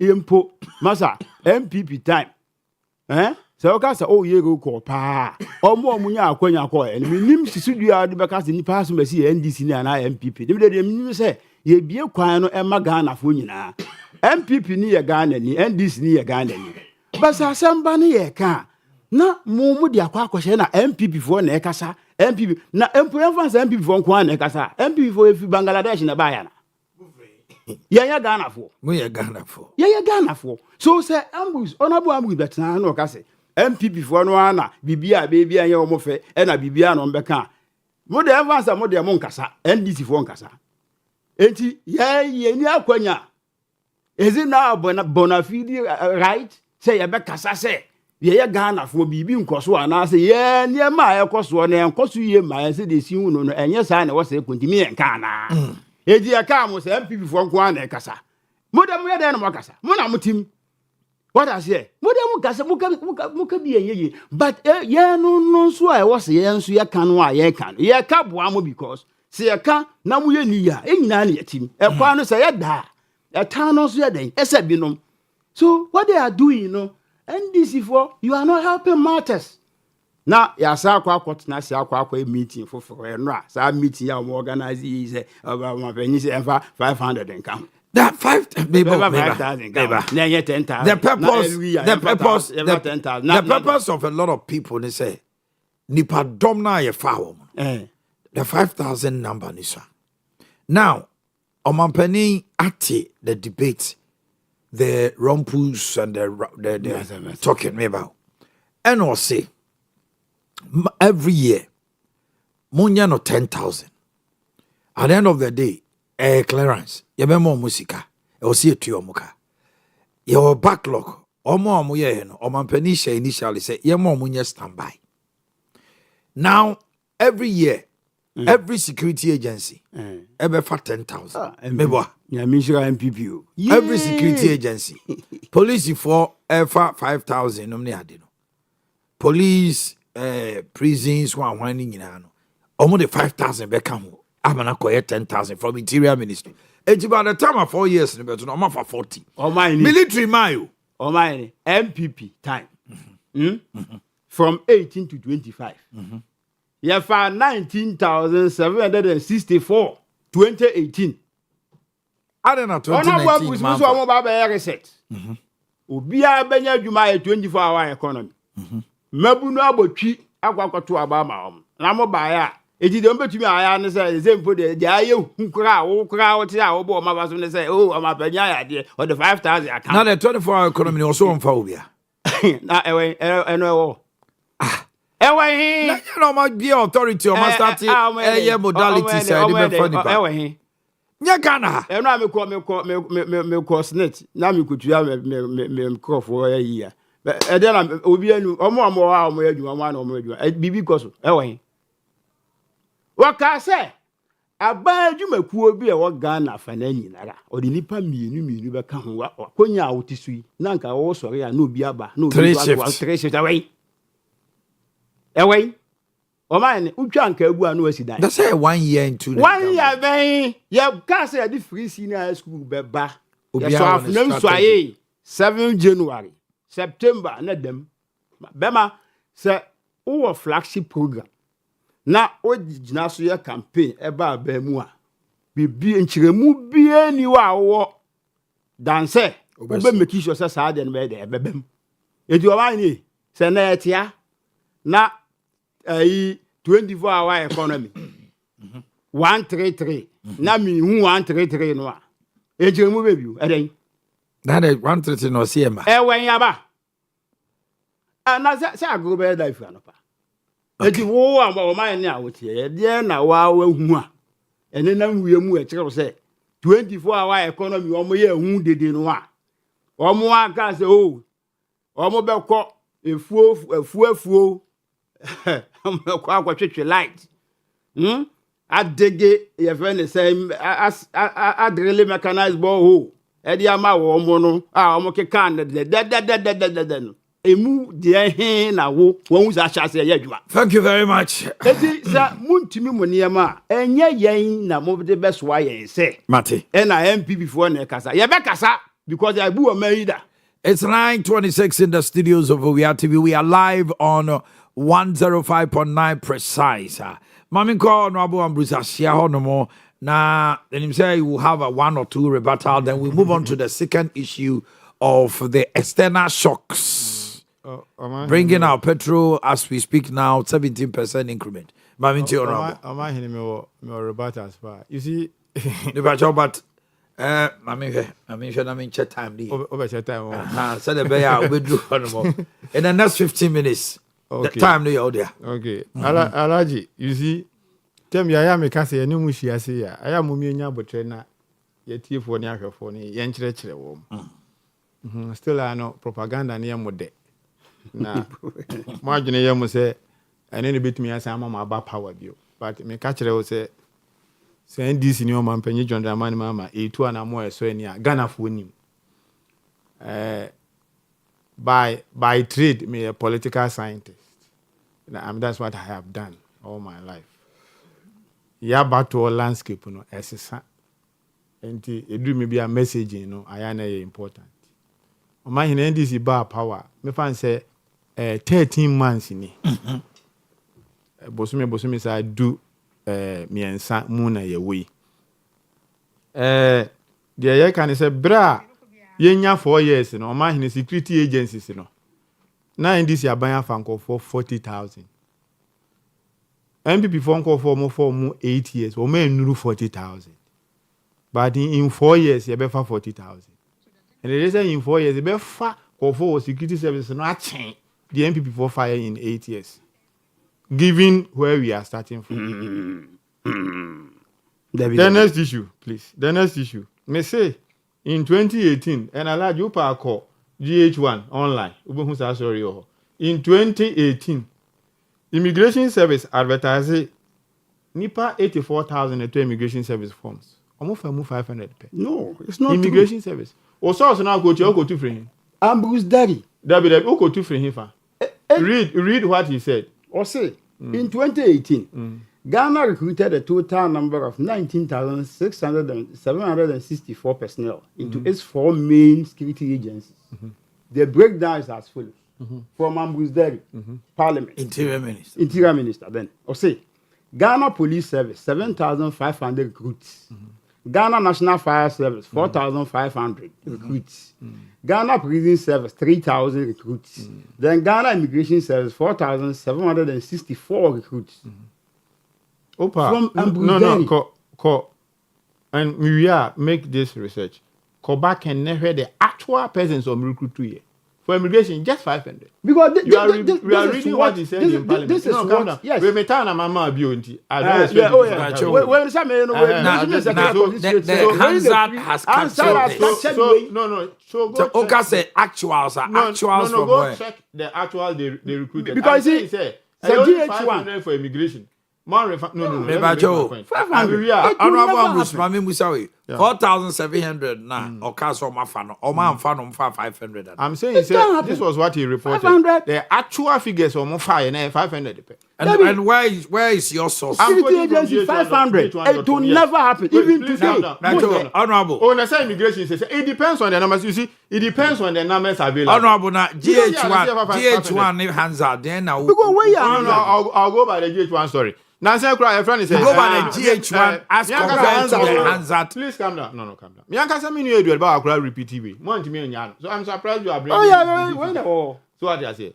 So Omanhene, you can cross check me. We are obey me. But I said you go with GH1. But GH1 cannot be more credible to hands out. They say me knew you about we repeat it. So I say me want to me and Yan. Fine. But what I'm saying is you cannot compare GH1 to Hansard. No. It is cross-check the actual figures. We are unable to go with immigration service website. Let's see how many people they recruit. To the mic. Only Edward Bowen, no best need the same song. Calm down. He has the floor. Oh yeah. Calm down. I understand. So that is number one. Omanhene number two. You see, you're promising 24-hour economy. You know what I mean? Any.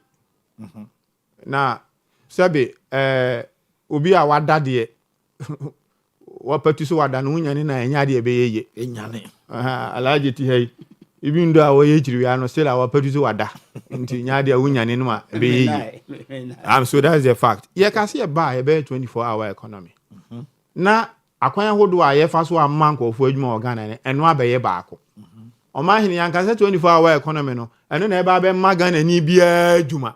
Okay. Yeah, country specific examples. Uko UK, or more economy no 24% per NA 24-hour economy. Okay. Uko Australia, 13% per NA 24-hour economy. Okay. Uko USA, 20% per NA 24-hour economy. And the economy ni na eba mo bia dwuma say 25. And you want say mischievously or say oh sorry free her. Nanka mienu abeka. Ndika money issue nanka de nipa mienu abeka. Ye can be sir. No, that is obvious mischief. They can say oh alaji. You see. Don't do Omanhene want to say. 133. Omuka ho ase. Oman ka say me madwuma we da. Obi ba be. Now then that's how we Enti say the be nyama. Omanhene see about power ye nyina nim say uko baby say passport officer omo running 24-hour economy. Passport office in Accra they are doing it. DVL or premium office or adenta. Time bia beko bi ebetimi aye adwuma ye de ama. Ena nan say aba be told you say ya launch the friend 24-hour economy authority and accelerated export development. Omo ni authority a omo hwe na 24-hour economy dwumadie no omo de atu anamo. Ni say enti ankura companies ya mako 400 I register through mudin say 24-hour economy no person om do ho e dey agim Omanhene say sadwumadie ne hya ase a na companies mako 400 di wonye sure so mo run 24 hours a o betimi afani padodo chen the first nkom ye okay ye na the policy aba ene ye say ye the mrabe so policy na sene ama na agina ase and am a policy person too me sua policy our University of Duisburg and Germany aladu ni ma ama no nkyerɛw sɛ odi dwumadie ba na ye policy na policy no wan fa mra ne hyehyɛ ya nso na sene ya ejaigu o kan free SHS mo di free SHS ba ya mo anya policy document po ba concept note po ne ni bi enti wo kan no wo se mo ba ya September na mo hyɛ ase de na si ye bra mo hyɛ ase no mo anwene ho mo anya ne ye enti na mu ni school dan pa nkwala betinam enti nkwala no mo chance ebi no tete form na nesua de bra nam no se school for no bedoso hwe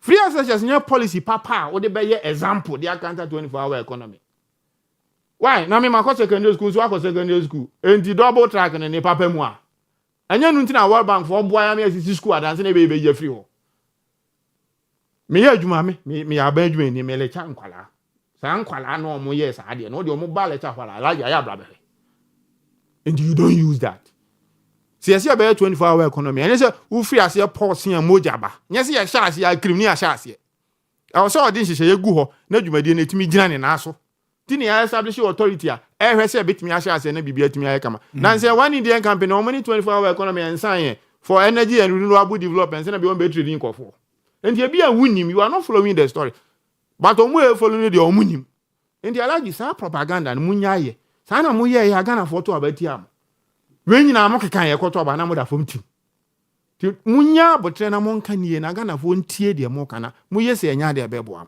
24-hour economy emra ba be sha se ya pass law ya man secretariat authority ye fan kofo adwuma ma companies enrolu but o ma hina ba kumpo o ma ntie nie 24-hour economy and compulsory for all entities in Ghana. Definitely. It's never been so. Voluntary.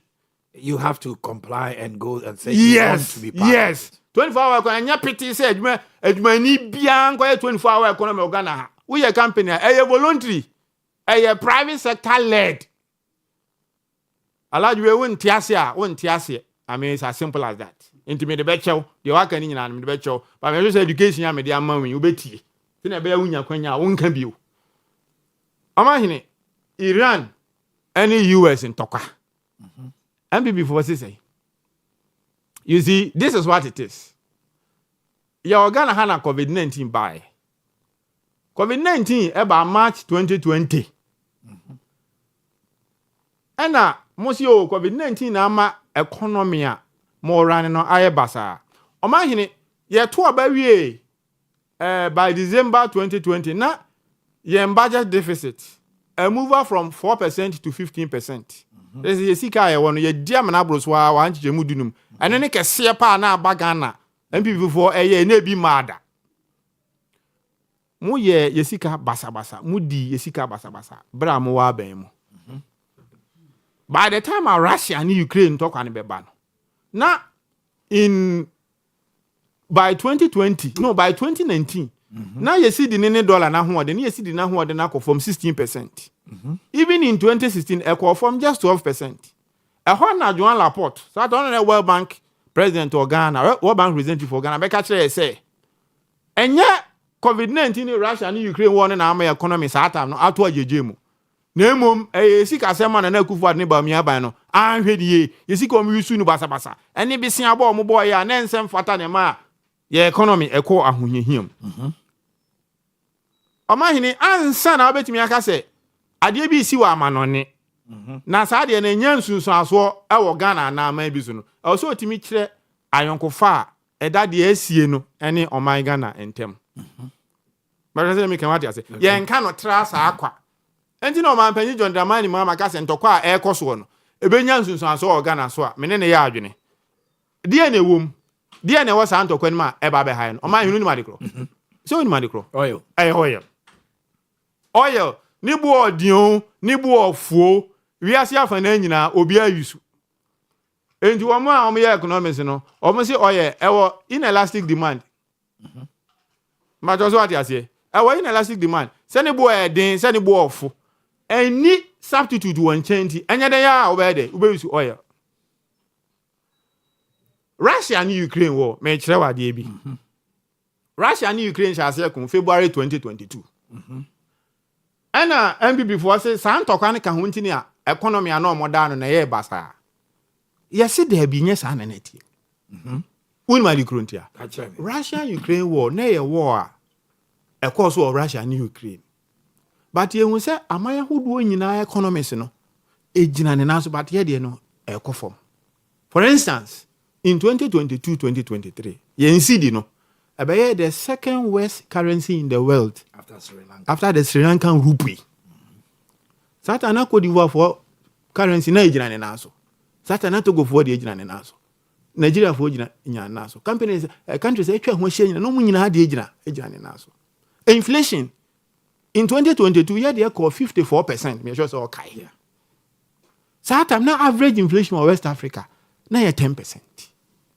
So the question was, Ade na ma etwa ho hye nyina in spite of this Russia-Ukraine war. Omo economy, at least macroeconomic indicators in okay na dey eco form. But it was because we were borrowing recklessly. Because ni ajibisia madrum ribi no. Ye currency ni kura rating no junk. Moody's, Fitch no omo aka nyina rate currency ni junk. And you see wo hwe linkages no, wo hwe ayonkofa de na ekoso Ukraine ewo Ghana ha. Eni na ayonkofa no enye sa ne, eni ni ayonkofa kesi bi. At a point, yeni mu biji to me say okay. Russia and Ukraine wonu be bie Ukraine, but no problem nada. I decided wo work aka na wakonu nsu onyunu na aba. Enye nsu onyunu na de kaka ne baaye, na emom nsu onyunu na be bie so say ampa. Akoye catalyst. Yes, so na work aka. But you can't oil. And the camera of one can take it allow you through certain lessons. But who the next 6 minutes? Look, Omanhene, in 1990, and Saddam Hussein, no die Iraq, August 1990 August, and we invaded Kuwait for 2 reasons. One, na Iraq the Kuwait, na Kuwait a year o majo musika. Kuwait a yomaki to Iraq so cheni bebre. Oil ankasa. And 2, na Kuwait we bie oil waton oil bebre ama world market price no oil no e ba form. Because sani awo kan omo oil no dosu. Omo ka Organization of Petroleum Exporting Countries, they can OPEC no. To mu bie mu bebre a na ama oil ne bo no aye dey aba form. And in fact they were doing that by August 1990. Na Saddam Hussein who said no. Saade na Kuwait for oil emma Iraq man no lusu oil revenue because Iraq nso tu oil.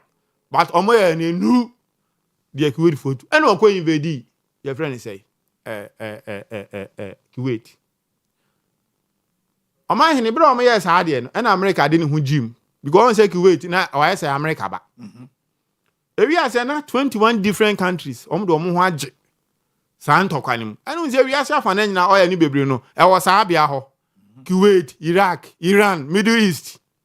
Ahona ni nyina ewo. Ti Omanhene ba sa no. Na ma oil bo sha ase say kosoro ewo wiase.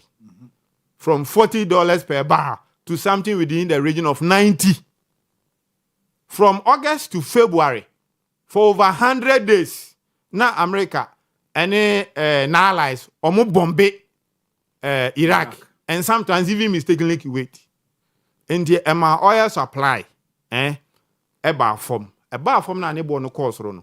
The ahochire ma amaya hudo bebre because amaya bebre na wo wiase ni nyina no use oil and edidi wo mo de juma.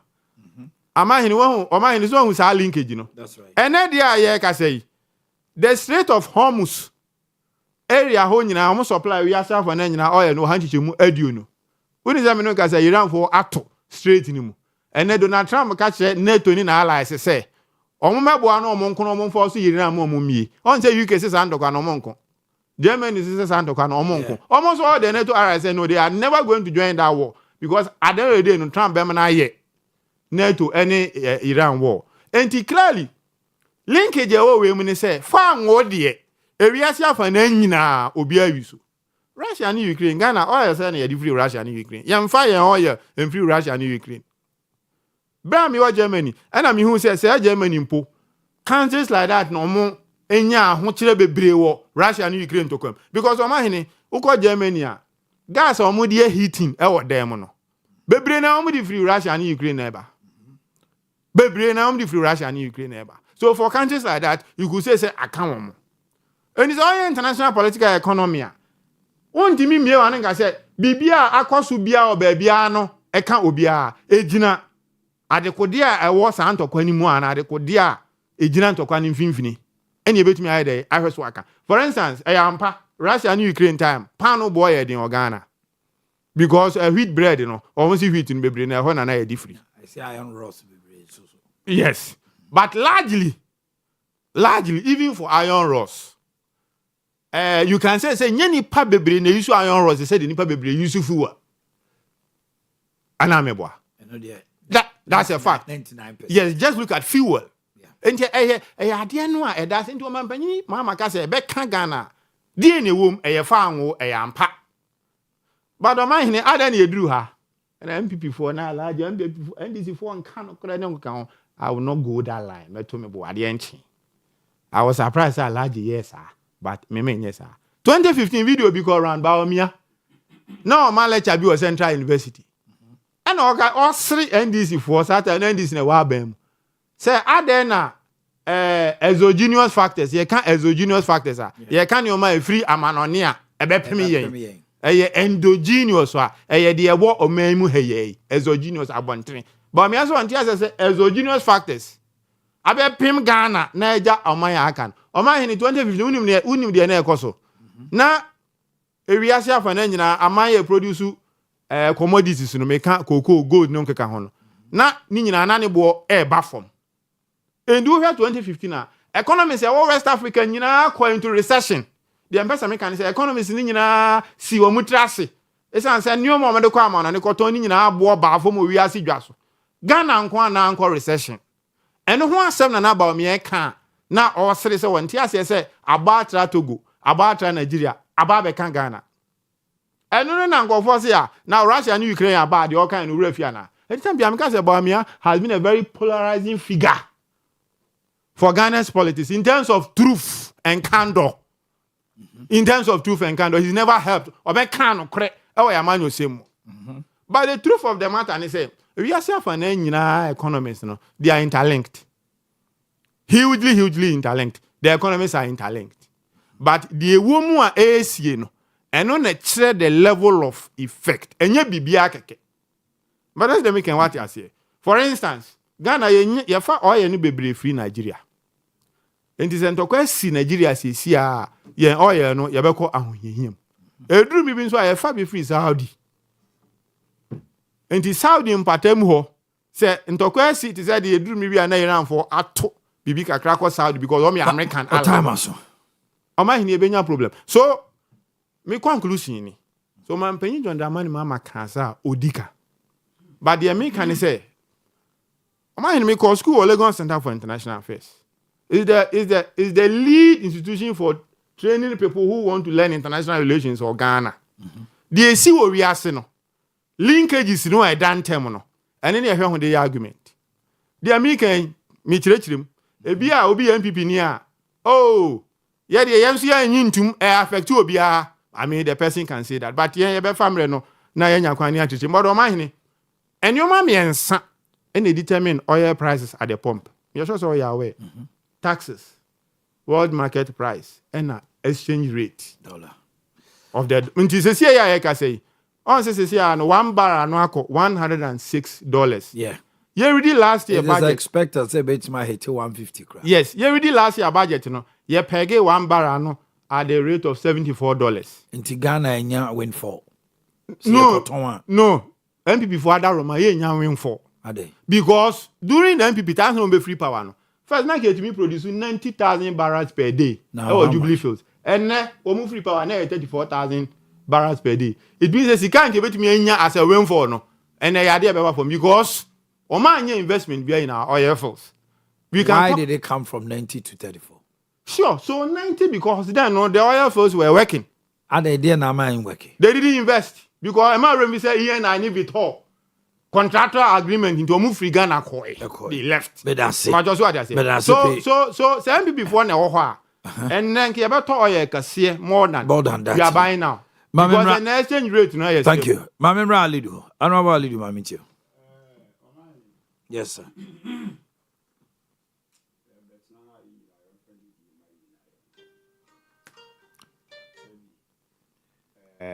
Ade and say school nyina ya kododo members na en lecture members na gata of the lecture you nyina ya nchire adwen. Well, there's nothing wrong with that. No. If you say you are lecturing, no, I'm not going there. Just listen to me. You see, Omanhene public policy. Policy be anywhere perfect. Now you are saying that. In the mekaba. No. Mekaba. In the enrollment of policy, policy I am for fra or deba. Omanhene. Den seem to be there, bebem. That is why it is always said, say, dear Fabra. In the implementation, say, or any other short for be a beba, then you correct it.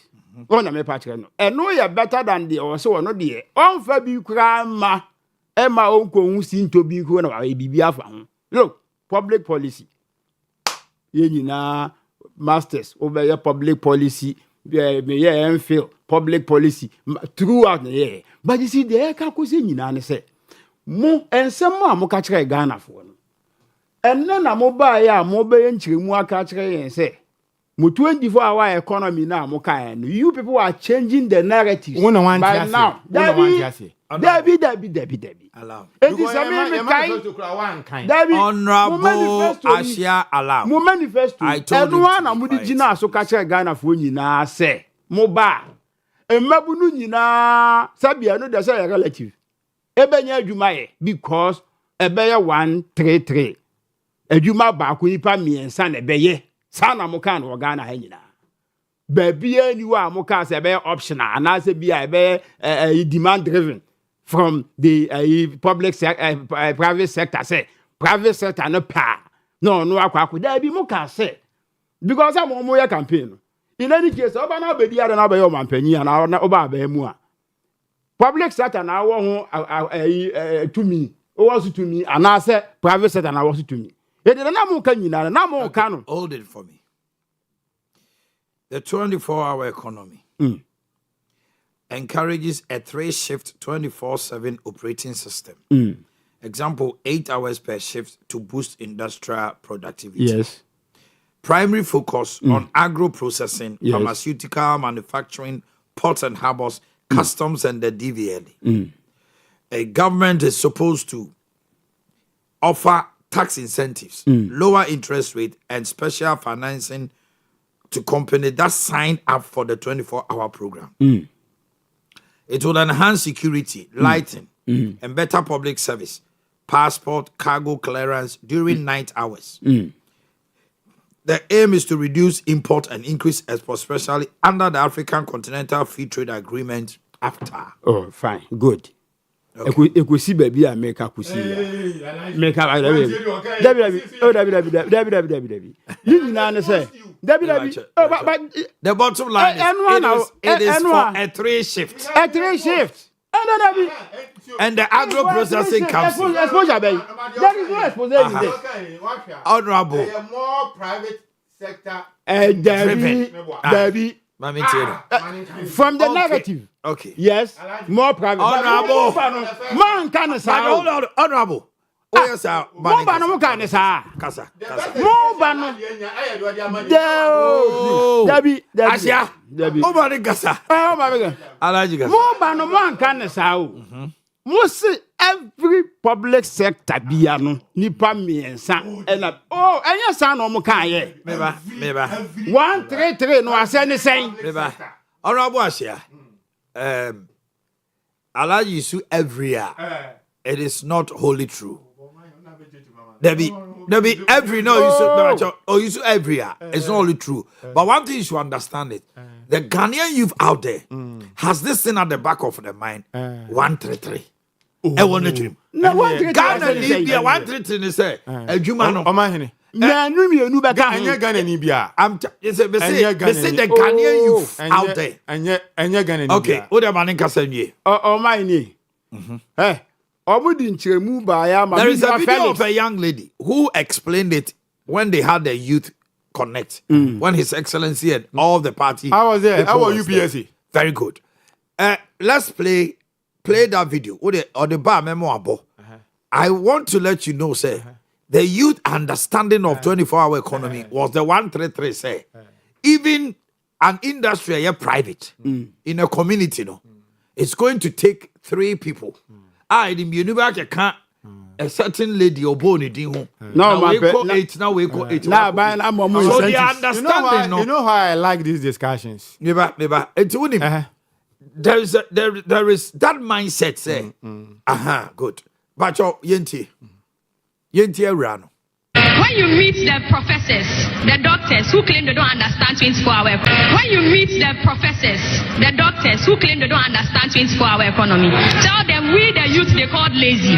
We have a formula for them to understand. It's very simple. Formula 1, 3, 3. Same job, 3 people, 3 shifts. When you go to your local factory in your various districts and communities, you get there. We have Akosia for Zia. We have Esenam living in the same house. But that local factory works from 8 to 5 each day. And it's only Akosia that works in that factory because there's no space. So what President Mahama is promising us is that he's going to provide incentives for this factory. Tax incentives, security, name them all, appropriate incentives to ensure that space is created in these factories for Esenam and for Zia to join Akosia to work in this factory.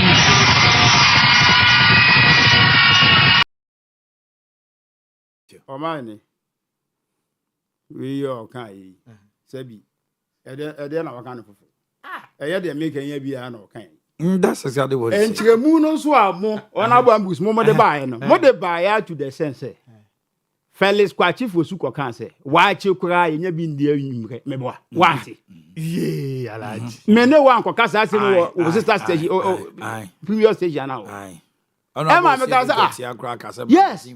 Magazine for one incentives. Share on our bambus. Sa 24-hour economy. More bet you much because we knew the understanding that was created in the minds of the populace. And I say, aban adwuma ku bia mo be fa mienu aka eno sunti na saata no be kai o ma meni zuba e ba wanim ye meni zuba e program ka che o say zuba e nipa dodo sen na mo be fa aka ho because be kai am ka che o say the way bill salary cry ya tua de magana adwuma efo kra no masa enya form e to di mienu be ka ho de ene o say balloon the government expenditure no Emma Obaya, Munim Kwamba Sway. Eti enesa mo bana mo change the narratives no a. Ye num bia nyintum because of the moka no nra. Eti 24-hour economy ne de. Until some benya mienu aka wan ahyase aye adwuma enjire mu bia ni ho yemfa. Eno no ba bia me de betwere no. Omanhene. You see, Honorable Ambrose, I am the oka ekowie na wo se. Say economy nyina enye say economy nyina interrelate. E kan we ya aka we. Ya ka Omanhene. Ye nyina ya nka bi anhim e na covid buy. Covid buy no. Ye tu oman nyina mu. Amaman ye tu babia ye tutu mu. Ka nko ka ma. Plane tu na aba. Sanso na ship kura be fa niema kura de akọ enko na ayi enti economy nyina eye kaput me boa fine Omanhene ye wie a covid akọ no na Russia Ukraine so ba ye dwum ene ye me de se ona bo ambu stay a no ka se na fuel dodo sen ne fa free ho he Omanhene oman bia ne ba bi okofa fuel o da me patri that's true na se ko ba se one stream bi e block wa it means say kakra na aka no a anka omo nko ho no je obi a bekwa ade nani bekwa akwa eden akwa hwe edi abasa no a ema untumi meet production all the me party and supply untumi meet supply no ebema ehun sema ye den e de amount eno na sa shoot two sa time no ema inflation cost o ka inflation o ka say inflation Argentina ko do say Argentina inflation equal 79%. Yeah, Mama. Oh, 2022. Yeah, baby. 2022. Okay, you'll be exposed right. Oh, David. Exposed. Be our cabiada. Oh, they are so much me a cock of GH1 the aba. Now the accountant, their hands are cracker. And you know the milk. Oh, come me find here. Oh, mine. It is Sasania when you now cook now, Uvisa Ghana by exception. Ghana will not be an exception. It is saa nneɛma no a ɛsisi yɛ nyinaa sɛ ne biribi aba na America for ne Iran for ayi na mo de no so be ba campaign America se masa twi break enchiremu bie ni wa mo de beba because mo na mo ka kire Ghana for nyina se mo nte ase da se ye beka se Russia Ukraine enya nsunsuanso e we economy ni mu at the time. Honorable fact check the Argentinian inflation as at December was 33.10. December that way 2022. Yes. At the time war no ejina mu no say. No, as at the time February it was 33. Yes. And it went to 32.40. No. February. There was a trajectory. And 32. 33.10 to 32.40. Alaju figure in there. The Anko 54.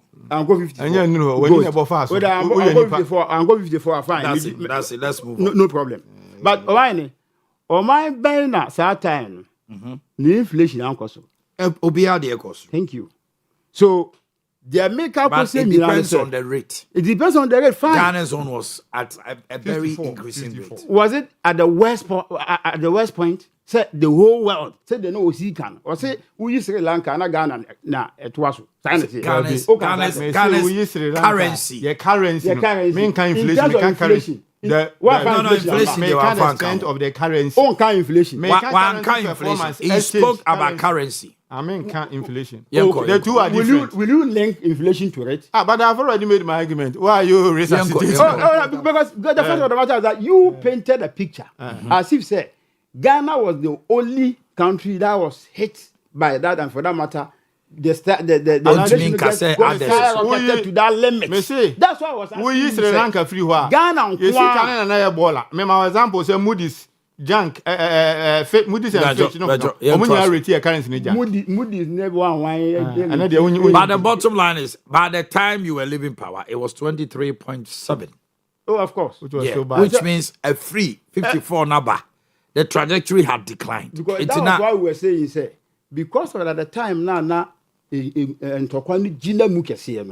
of course, it shuts the inflation up. Yeah. But at the time, I never call from no. You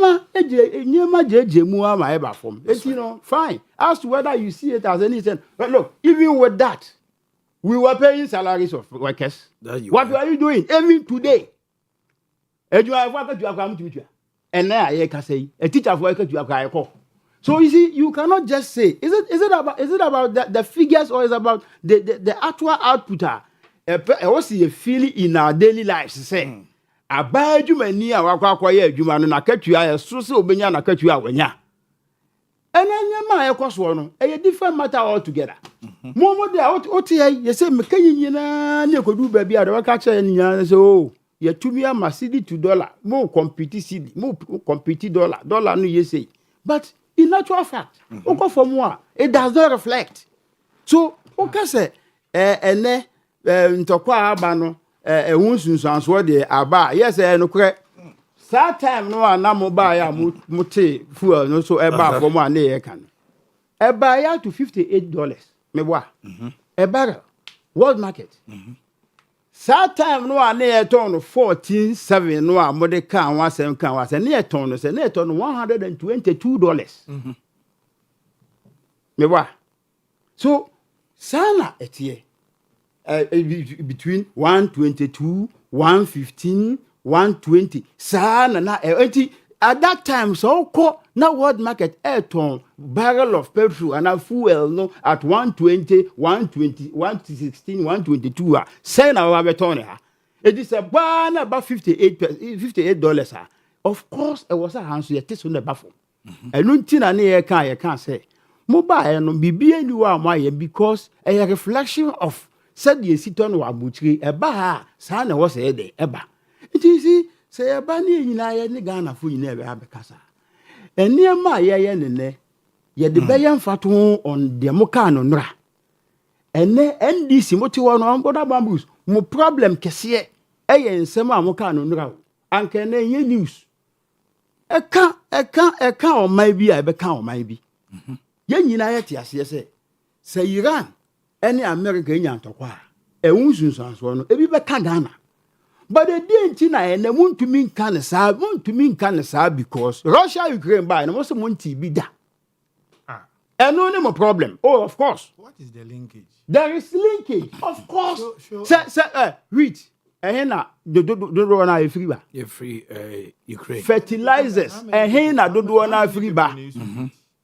What's how many? How many people need to heat to Ghana? Wheat. Yes. Hey. Oh, that's no there. That's a Ghana food near the panel. No. Now pano send you biana. Pano a Pentecost for the area the enye heat ya. Man, David. Panel Ghana. Pano you be any They different. say Ghana fear be the panel. You see, It is a panel. Panel walk reality. It's a commodity Ghanaians to complain. Oil is a major commodity. I mean, just look at oil. But but also say Ghana, we don't offload our oil from Iran. Yes. Debbie. You see, Omanhene don't money me. Debbie, the best of chance. Ghana and Ukraine kwana yokofa wheat. In the same time, Ghana for so Iran and kwana you are getting it wrong. In case of oil, no. She said, "We are getting wrong." No, yes, we are getting wrong. We are getting wrong. What In about case of oil,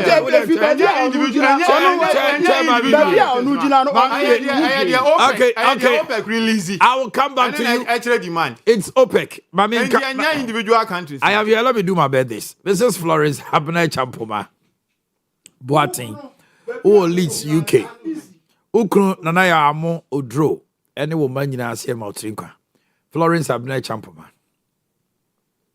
Mrs. Rosemont, a 3-year Dankwa, supply officer, municipal education office, Agogo. Uknoye Eric Dankwa of Agogo Eye Clinic. One accountant, no. Any woman in her. Matilda Quintilly of France. Paris. Nana Obi, Suama Otrinkwa. Matilda Quintilly. Michelle Ajua Pukia Lucky of Unique Heavens Angel School. Your parents, Efia Nyako and Oboy CJ, Emma. Rexford Obrieboa of KJTR Morocco. Mr. and Mrs. Osebon Su, Swamma Trinkwa. And then Johnson Usua Diomi, head of news production and reporter of Pimsio Radio. Weye Boama of Owia TV, the program's director, and Ade Bro. Jabin Bank, PLC. Yeah, what shares are, yeah, Tonwa, yeah, 50 pesos. Nipa Dudona Nedu Muhua Jim, because Jabin Rural Bank, PLC, is the best rural bank for the year 2023. Na, enono Emma Nipa Bibli GAD. Best Innovative and Business Development, Kuala Lumpur, Malaysia, and Industries and Financial Inclusion Advocacy Center, and the award Imaye. Shares no water, it gives you high dividend income. A long-term growth. That's just it's an investment. You are building a wealth and you're having a wealth creation. It's also to me, my shareholder scholarship scheme. No media, the brilliant but needy student. If you are now me and a year nim and untino, better your fixed deposit maybe high returns for 3, 6, and 12 months. And I'll pay for 0244 745856 0244 745856 and 0271 464327. Who sika botany kasiye bi upese wo de to baby a hu si hu be kasiya. Your fixed deposit no twan. Chopping Rural Bank. We are the best. Afa that natural mineral water no munsuo pa na nkofa yare ne how ne amane emreo. Obini Blackman Company Limited na dia bedwaso. Kumasi Breman West. Number no 0244 620294 0208 183 Ghana fana nyina ati asete open do so poa no afre number enkran atomic runabout wa what the offer e me direction no about lens beauty ahofen to aso a touch of beauty ebia o your wedding o your engagement o bridal team o pe obi am na siesi omo Ghana have bia ofra beba na ye ba obo se wo na ho ayefe manicure pedicure to frontal pony, lashes ahodo, all kinds of makeup, wig frontal installation, closures, wig cutting, haircut, stylish ponytails ahodo. Now you be chouti ama why effect kama I won't say whoa chouti ana we are not what you call it you potting Lens Beauty Salon is a touch of beauty. Oba see yo tutorial so na usua how I be nails no na ade nyina oba ye bebo 0242 321043 0242 321043. Afei a media institution essay or qualified and hardworking individuals, sales executives and marketing executives. Now also we good communication skill, confidence in dealing with people. We will be only nipa we kasa nipa ho kama mane ya kono. And we will be so ultimate convincing nipa ma or advertise your products. Where your opportunity man say obey sales or marketing or media advertising member with that institution.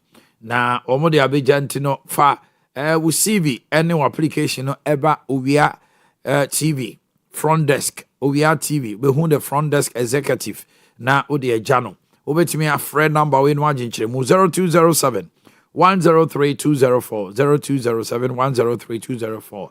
We are wrapping up here in the studios na ensem nyina akowie say we are also live on Precise 105.9 on Abasia. Oh, just 2 minutes. 2 minutes. I like to say by 2024 now, Brent crude and I say $120. I like you and you 84.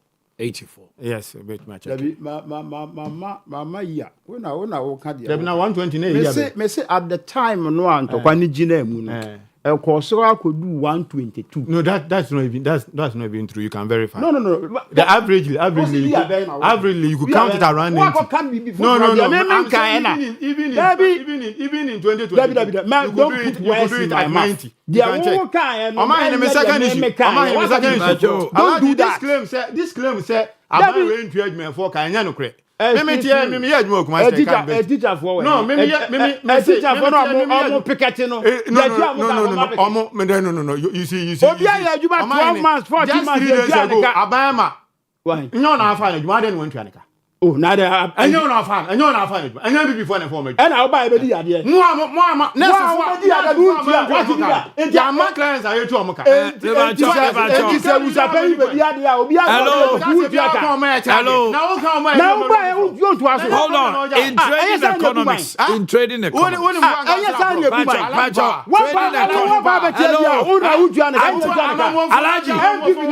Alaji Honorable, I'm here. I want to. There is a figure I want to confirm. Trading economics. That is my source. Brent crude oil. As of 2022, Brent crude oil rose above 104 per barrel on Tuesday, rebounding from the previous session losses as investors continue access. So a cast of Brent crude as at February ending. Yes. It was 103. February. That was when an end to 2022. Yes. Honorable will give you an average. But he made a specific word say. But where you specific say when and to 120. I mean, it's not but a 103.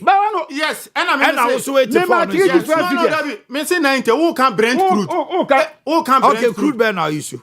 General crude and Brent. Brent they are mostly a different kind of crude. Crude no marketing and prices no. You more different. Okay. And then I'm saying on the average, man can 84 crude. Okay. I just wanted to thank you very much.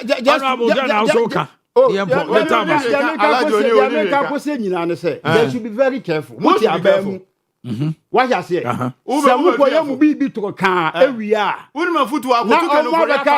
Okay, sir. Now you are more police for security 5,000 and account. Only okay, almost say MPP in the IMF consign agreement to say. Yen to me for beyond 5,000 and I buy it down. What makes it true? A man can next. Okay, and man can run meeting now.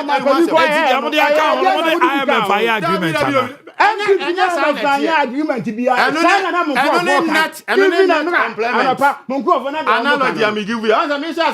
you are to Kanya almost MPP. Any IMF. And a quiet agreement. Unti,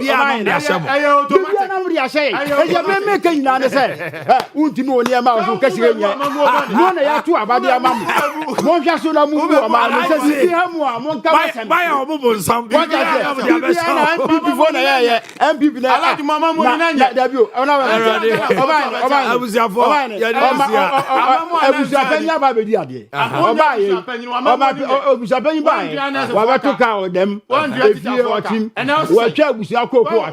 Asamba near the Kanya Castle go to your house. Nakamba to come back to the Yafa, you are your cows and be in a power. Yalimu Bessia. Yamin Kamo, Parabo, Abrisasiade, Alhaji, and I would say the kind of former MCs be a nune, don't say, Echa, Adopa, Yadimu Bessia, the 12 years, Yadawasipa.